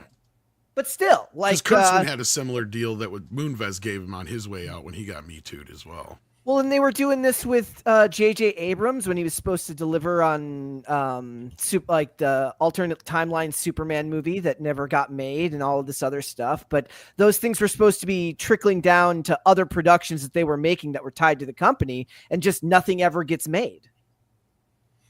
Very true. Odin, what's your take on Jennifer Sulke giving Bezos the big middle finger on the way out by re-upping the Phoebe Waller-Bridge contract? Well, it takes a woman, I guess is the best way to say it. It's like, hell hath no fury like a woman scorned, right? So it's not really all that surprising. Well, also, she clearly comes across as a very incompetent individual, but one that clearly knows how, if she knows how to do anything, it's how to waste a lot of money. And so it seems like she has just confirmed that even more so with something to that effect happening on her way out. Well, Brian, Jennifer Sulke had this reputation of being a star fucker, using Amazon's money to hobnob with the elitist celebrities in Hollywood. And this is just kind of more proof that that's what she was doing, don't you think? Yeah, but this is not uncommon, though, right? Remember, J.J. Abrams had a deal with Warner Brothers that was way higher. It was like $250 million production deal. Yeah, thank you. Yeah. And he produced he produced nothing that was actually makeable. Like they couldn't make anything he actually suggested. He mailed in every pitch. And he still collected on nothing. And then when Zaslav came in, they basically, canceled all that crap. So it's a pretty common thing, I think, with these streaming companies. They really want some hot new talent. They want them to write something or produce something or act in something. So they sort of like get them in this holding pattern and give them a bunch of money to have first right of refusal. But what is uncommon is for them to do nothing with it. When Netflix did that with Adam Sandler made like 13 movies. Like that dude has he's made Netflix back their money. He's made it worth their time. So I hope that people remember this next time they deal with this person, because I do not like her. I'll say it again. I didn't like her stupid TV show that everyone liked. I didn't like it. She's not only is she hard to look at, she's hard to listen to. I don't like the way she sounds. I don't like the way she looks. I don't like her stupid humor. It's not funny. It's just annoying. Everything she does is annoying.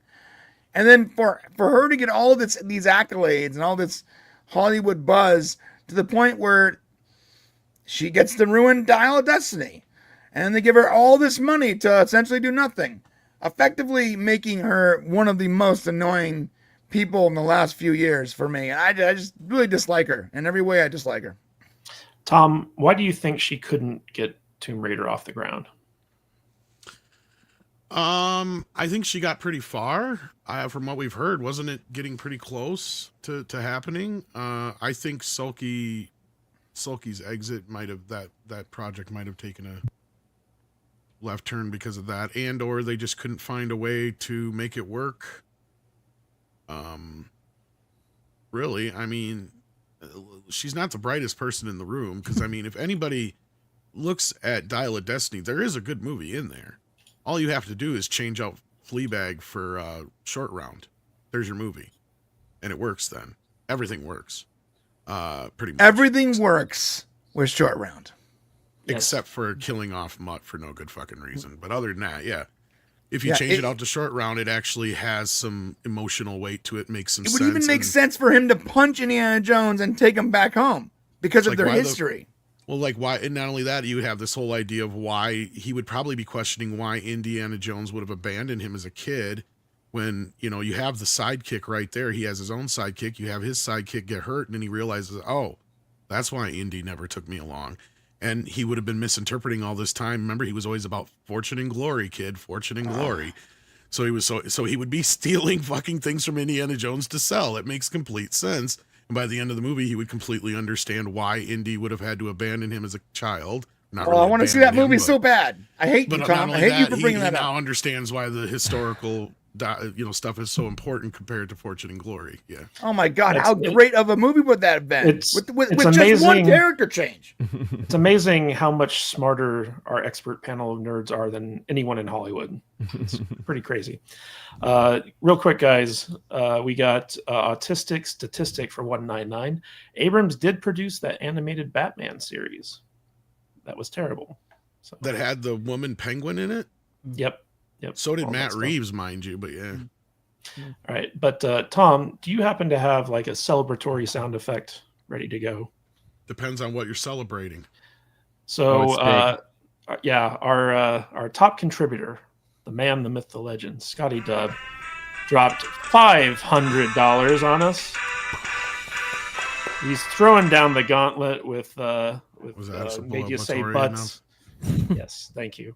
He says, "Get it done, Forbes. Love the salty nerds." And Scotty Dub, you made our day today. Thank you so much for dropping a $500 on the Salty Saturday live stream. I am now going to have to place you at the top of our leaderboard in terms of like both top super chatter and top contributor. Forbes is going to have to work really hard to dethrone you. So thank you, sir, so much. I thought Scotty had really a mohawk for a second there, and then I realized, isn't that one of those Yondu things or something like that on his head, or what is it? Can't figure it out. I'm going to go with mohawk because he's that rock and roll. No, it's not. Well, it's not part of his head. It's clearly a... They'll have to tell me in the chat. Yeah, Scotty, let us know if you are rocking the mohawk or if it is a Yondu hat. I don't know what Tom was talking about necessarily. No, the Yondu thing that's on his head that controls the arrow. Fluffy Panda for $5. Wow. YouTube Brian, or thank you, Brian. I just realized that you're my Phoebe Waller-Bridge. See, I hugs told and kisses, you guys. Hugs and kisses. The most hated man on YouTube right here. Oh, that's awesome, Fluffy. The one thing I can't beat him at. Yeah. So real quick, guys, we have a couple He-Man fans on the panel, and at Cinemacon, they revealed some first looks at the new Masters of the Universe live action movie that is being made. Where is it? And well, no one saw it, but except for those people in attendance, and it was mostly behind the scenes stuff. But basically, Amazon, who just gave Phoebe Waller-Bridge a lot of money to do nothing, is producing this live-action version of He-Man. And apparently, the main character, played by Nicholas Galitzine, Adam of Eternia, apparently when he's got his blonde wig on, he is a spitting image of Prince Adam and He-Man himself. And so everyone was really praising the way that this movie is looking. They said it looks very, authentic to the cartoon show. And the director even said that they're treating it like a serious fantasy, adventure film, as opposed to just like, oh, it's a cartoon adaptation. So unlike Kevin Smith, who kind of did his own thing with He-Man, it seems like they're trying really hard to be true to the source material. So Tom Connors Jr., want to know what your thoughts are about the spills coming out of Cinemacon when it comes to Masters of the Universe. I think it can be summed up in the image I'm sharing right now. Okay. StreamYard changed some stuff here, so hold on a sec. There we go. Gaming's happy, guys. First of all, why is this thing on Earth? I mean, the other movie was on Earth, so the reason the other movie was on Earth is because Earth is cheap. Yeah. It was made by Canon. This is it would have been in Eternia, except they gave the budget for that to Phoebe Waller-Bridge. Evidently they did. I did actually see some behind the scenes footage of like the drawbridge and stuff like that. Look, I would be all for this if it wasn't written by David S. Whatever that fucking movie Demonic Toys was, or whatever that he made for Full Moon. Yeah, he wrote this thing, and they still it's the Bumblebee director, right? And it's the guy who made Bumblebee, which I'm fine with, but I wish they had rewritten the script, because this is the same script they've been dealing with for years, and for some reason they're insistent on making this Flash Gordon and not He-Man. He-Man's only connection with Earth was only his mother. And that's really only addressed, I believe, in the Filmation series. I'm trying to remember if they even bring that up in the 2000 series. I don't think they do. I think somebody correct me if I'm wrong in the chat. And to me, if you're going to make it full-on He-Man fantasy, set it in Eternia. I want to see Battle Cat. I want to see Orko. I want to see Skeletor. I want to see, He-Man. Like, look, the first 5 minutes of Thor Ragnarok, that's what this movie should look like. Like that scene where he's battling the guy in the pit when he's on chains and they're flying and all that shit through that area. That's what Eternia should look like. It's not that hard. And for some reason, they just can't do that for us. They insist on making this thing about him being lost on Earth, not knowing who he is, it's kind of like reverse Barbie, basically, is what they're doing. And I'm just like, fuck this noise. Tom, I will tell you that David S. Goyer was the original screenwriter for Demonic Toys, and look how he was. Yeah. That's my point. Have you seen Demonic Toys? Oh yeah, many times. It's like the Temu version of Puppet Master. Yeah, but for what it was actually pretty good. It kind of was. I'm not gonna lie, but I mean, it's bad. It's good in one of those bad ways, like you're not supposed to like it, but you're enjoying it just for how bad it is, right? No. But this insistent idea on putting him on Earth is so stupid. And I don't know, is Brian, are you a fan of Masters of the Universe? I mean, sort of. Okay, I don't know. I'm probably the only one here on the panel then. I gotta channel my inner Dutch right now and be like, never seen it. So I don't mind it. I watched He-Man when I was a kid. That's pretty much where it ends. Yeah, I'm a big He-Man fan, Tom. So right there with you. I grew up watching the cartoon, playing with the toys, all that good stuff. So hopefully it'll be good. Do you guys know what else we hope to be good? Is the tons of John Wick movies that are coming out, apparently. Yeah. So but basically, Keanu said he's dead. Well, apparently he was only mostly dead. I'm dead. So but then they gave me a check, so now I'm alive. Yeah, I'm alive. So guys, check this out. We've got a ton of Wickverse movies kind of in the pipeline here. So we've got, of course, got Ballerina, starring Brian's girlfriend Anna Donis. Amen to that, sister. Yep. And they're kind of getting ready to. They just announced John Wick Chapter 5, where it's official. Keanu Reeves will be returning in the John Wick role. They've also got a spin-off called Kane, which is Donnie Yen's character from John Wick Chapter 4. He's getting his own movie, and it's going to be written and directed by Donnie Yen. So if you guys are Donnie Yen fans, that should be pretty exciting. Yeah. And then there's a prequel movie that's going to be completely animated. But Keanu Reeves is going to be doing the voice acting for the. That's John the one Wick character. I'm kind of excited for. No, yeah, that's the one where it's the story about what he had to do to get out of the organization or whatever the hell it's called. I don't want like his one task. I don't want to see that in animation. After all the work they put into building up the lore of that, I want to see that in live action. Well, it might be hard to de-age Keanu at this point. I know. Well, I'm saying that's the problem. It's I don't know if you tell that story animated. It's hard to believe it's been almost 10 years or more than 10 years since the first John Wick, hasn't it? Yeah, it's been a while, and they've taken it in a completely different direction. In fact, would you guys say that this franchise, the Wick franchise, is more successful than The Matrix was? I think at the end of the day, by now, yeah. Now that also depends on the fandom, right? Like, because I'm one of the people, like, I haven't even watched the fourth one yet, because if you like the second and third one, more power to you, but to me, they turned into video games. The first movie is one of those movies that, like, in the top action films of all time. But beyond that, it's kind of like The Matrix in that way. But I would never say that John Wick 2 and 3 are nearly as bad as The Matrix 2 or 3 in any way, shape, or form. Yeah. So, yeah. It just starts to feel like they're video games, right? Like, after a while, it's just like endless bad guys, no kids in the world. You know, just everything seems to. He goes from wearing a standard bulletproof vest to wearing bulletproof clothing. It's but he they gets leaned upgrades into right in the movie. Yeah. They leaned into the comic book-esque nature of it, which I actually think works. But it one of the things one of the things I'm worried about the expansion of the franchise is like it's very, very hard to take something that is so stylistically distinct and then give it to new directors and writers. Like I didn't like The Continental. That's just me personally. I didn't like The Continental, but the guy who's making Ballerina, like he did, what was it? He did Underworld and Total Recall back in like the early 2000s, but nothing but TV. Len Wiseman? Len Wiseman. Like he did nothing but TV since. I think he did Live Free and Die Hard. But in general, like it's been mostly TV credits since then. And then the writer of the new John Wick or of the new one is he did John Wick 4 and Rebel Moon.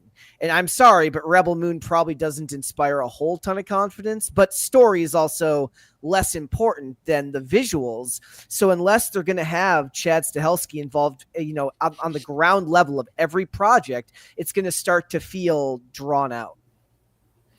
Well, it says here that Chad Stahelski is going to return for John Wick Chapter 5. Yeah. But, dude, I'm with Tom. Like, Chapter 4 was, if anyone's watched our review on the Salty Nerd, while everyone was praising it, we were like, this is garbage. Like, John Wick literally, like, falls off a 5-story building and slams into the roof of a car, and he just gets up and he's fine. There's, like, no injury whatsoever. Yeah. He fell so many times. I was like, he's dead, right? He fell down the stairs. That's for like the part 4 that you hours, got to was like, oh, that's unbelievable. I mean, look. I still found it fun. That's why I accepted killing it. Like because 600 people in the same way over and over and over again. For some reason, it's still fun to watch. Ballerina is going to be a good test as to whether this franchise can spin off, because I don't consider TV to be the best gauge of that. It's will audiences come out to see Ana de Armas in Ballerina without Keanu Reeves to lead? Well, I'm watching it for sure. I think she's great. I think the concept is cool. Why not? Spinoffs generally don't have much success. Yeah. That's what I'm saying. Like it depends on whether they can actually turn this into look, the idea of Donnie Yen doing like a Hong Kong action film is great, but in America here, the question is, will people remember the Kane character and will they care enough to go out and to see the theaters to see this? I don't know.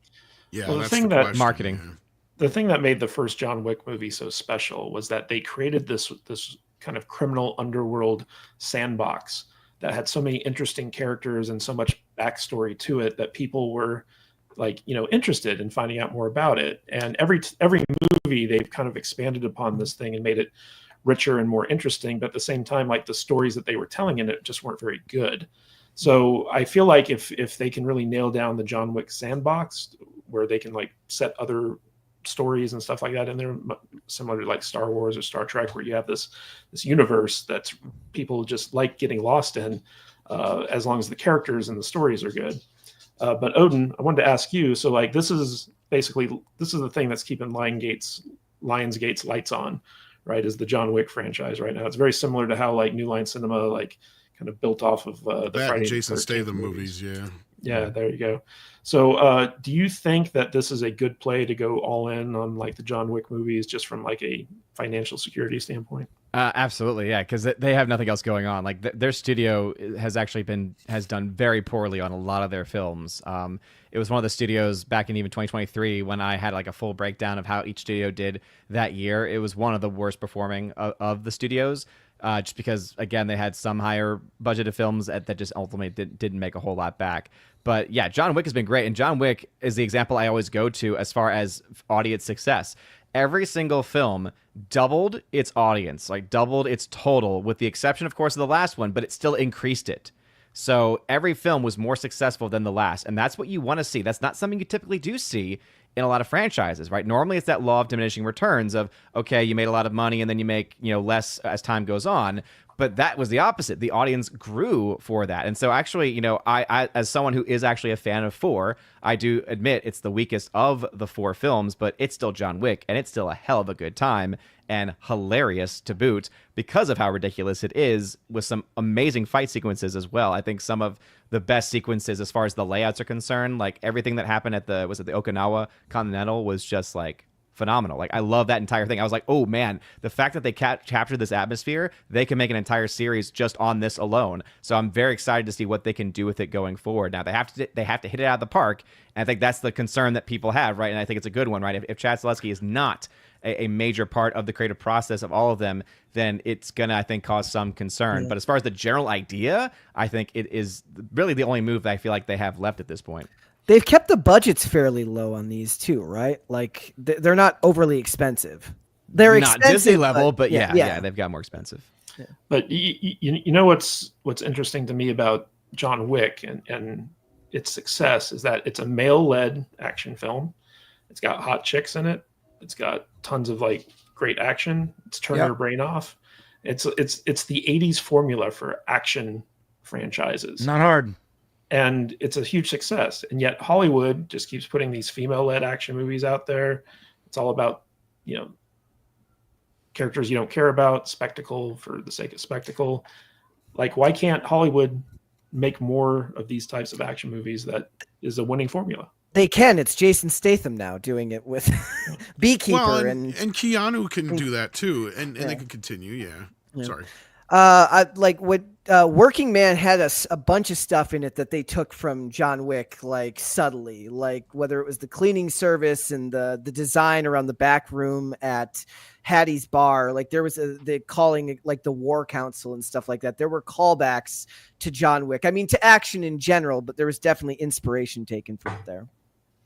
Yeah, and you know what I think would be a good spinoff in the John Wick universe is the law enforcement aspect, right? Like in chapter 4, they literally blow up a building in the middle of Manhattan, and everyone's just like, oh, okay. Like there's no repercussions. There's no like politicians. There's no police force. Like, where are the police in the John Wick universe? I think that would be kind of interesting. They were there in the first one when he kills all the guys and they knock on his door and they're like, no, that was private security. That was private security. There was cops that showed up in the first one, right? I don't think so. Yeah, at the house.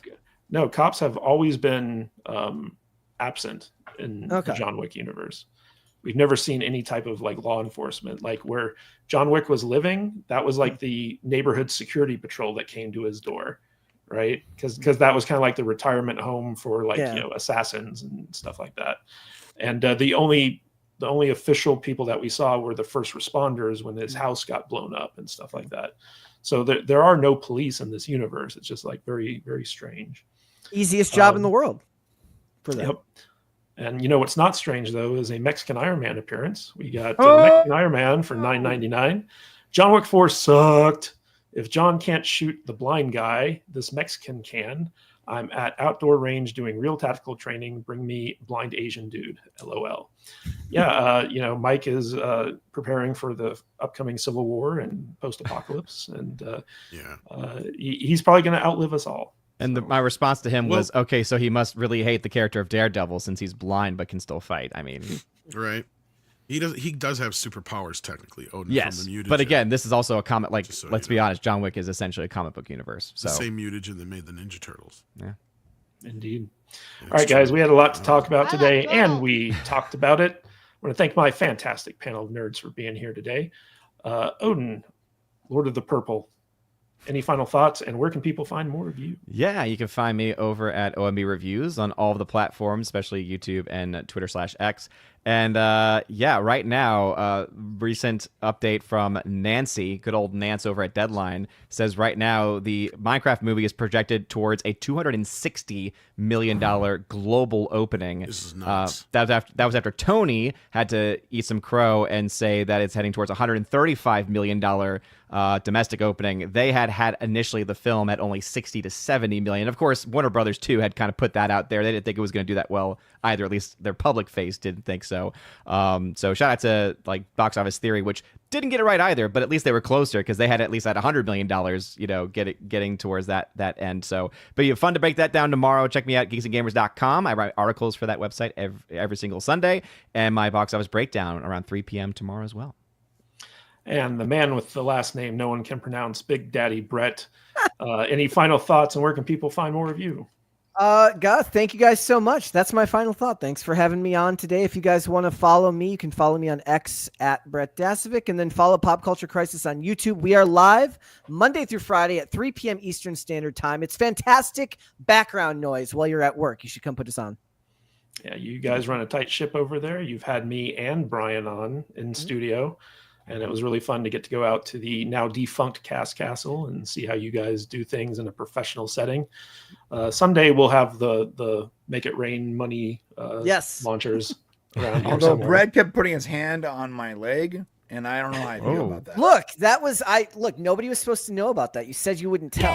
It was all off camera too. It was very weird. Did Brett lean in and say, "Call me Big Daddy"? That's exactly what I said. Wow. Call me Daddy Dasovic.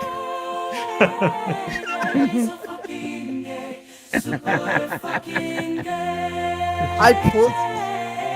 Jesus, that's so long. That's the song that was playing while I was doing it. Yep. While he was doing it. Wow. While he was doing it. Exactly. Wow. Hashtag me too, Brian. Yep. Hashtag me too. Tom Connors Jr. of Midnight's Edge fame. Any final thoughts, and where can people find more of you? Yeah, final thoughts. I mean, the reason that the Minecraft movie is doing so well, go look at a few clips that Steph and I just dropped on Twitter. I mean, they knew their audience, evidently. I totally was wrong about this movie. I wasn't so sure it was going to have any sort of audience to speak to, considering I thought this game was 10 years or more older now. My kid was like the main audience, I thought, for this, and I asked him, and he's 23 now, and he's like, I could give a shit, basically. But watching these clips and the people that are just calling this stuff out in the theater as it's happening on screen, movies like this and Working Man hopefully will show Hollywood just get back to making regular stuff you used to do, right? Because that's kind of what Minecraft is them just kind of throwing out this idea of we're going to make a movie out of a property, which is what they used to do back in the day. So I'm not against that kind of stuff. And you can find me at Midnight's Edge, After Dark, all those fine places. Brian of The Brain Show. Any final thoughts? Where can people find more of you? Final thoughts? No. That's everything I need to say. Although I do think Minecraft. I think Tom is right. I think Minecraft is good because it's made for fans of Minecraft. My kids loved it. I don't care. But you know what? I enjoyed it because they enjoyed it, and that was good enough for me. There you go. I think Superman's going to be great, or at least I'm hoping so. And I think that if it is good, then we're going to see a nice little resurgence of properly made superhero movies. And that's it. And you can find me on The Brain Show in about 15 minutes from now. Yep. And real quick, I want to give a big shout out to the Mum for 199. Minecraft has been sold out the last 2 days at my local theater. And, my kid in the 10 to 11-year-old range, like him and his friends and their parents are kind of coordinating trips to the movie theater to all watch Minecraft together. So not too surprising there. Yep. I wanna 16, give 17-year-old students, they were all going to see it this weekend. So Yep.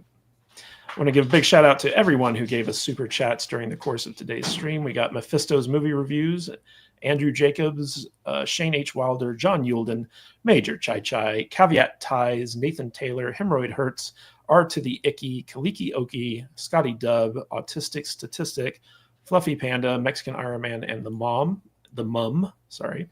Also, just want to acknowledge once again Scotty Dub for his $500 super chat. Guys, Huge.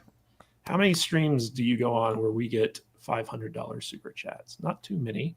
I know FNT probably has multiples of those every time they go live, but it's not as many not as you would something. think, but yeah, It's not something that you see regularly, But big shout out to Scotty Dub. He is now at the top of every single one of the important tier lists here on Salty Saturday, and he also has a really rockin' hairdo. So really appreciate your support, Scotty.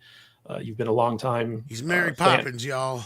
Yep, you've been a long time fan, and we really appreciate you. So, guys, thank you for being here today. Tune in next Saturday, same salty time, same salty channel for more Salty Saturdays.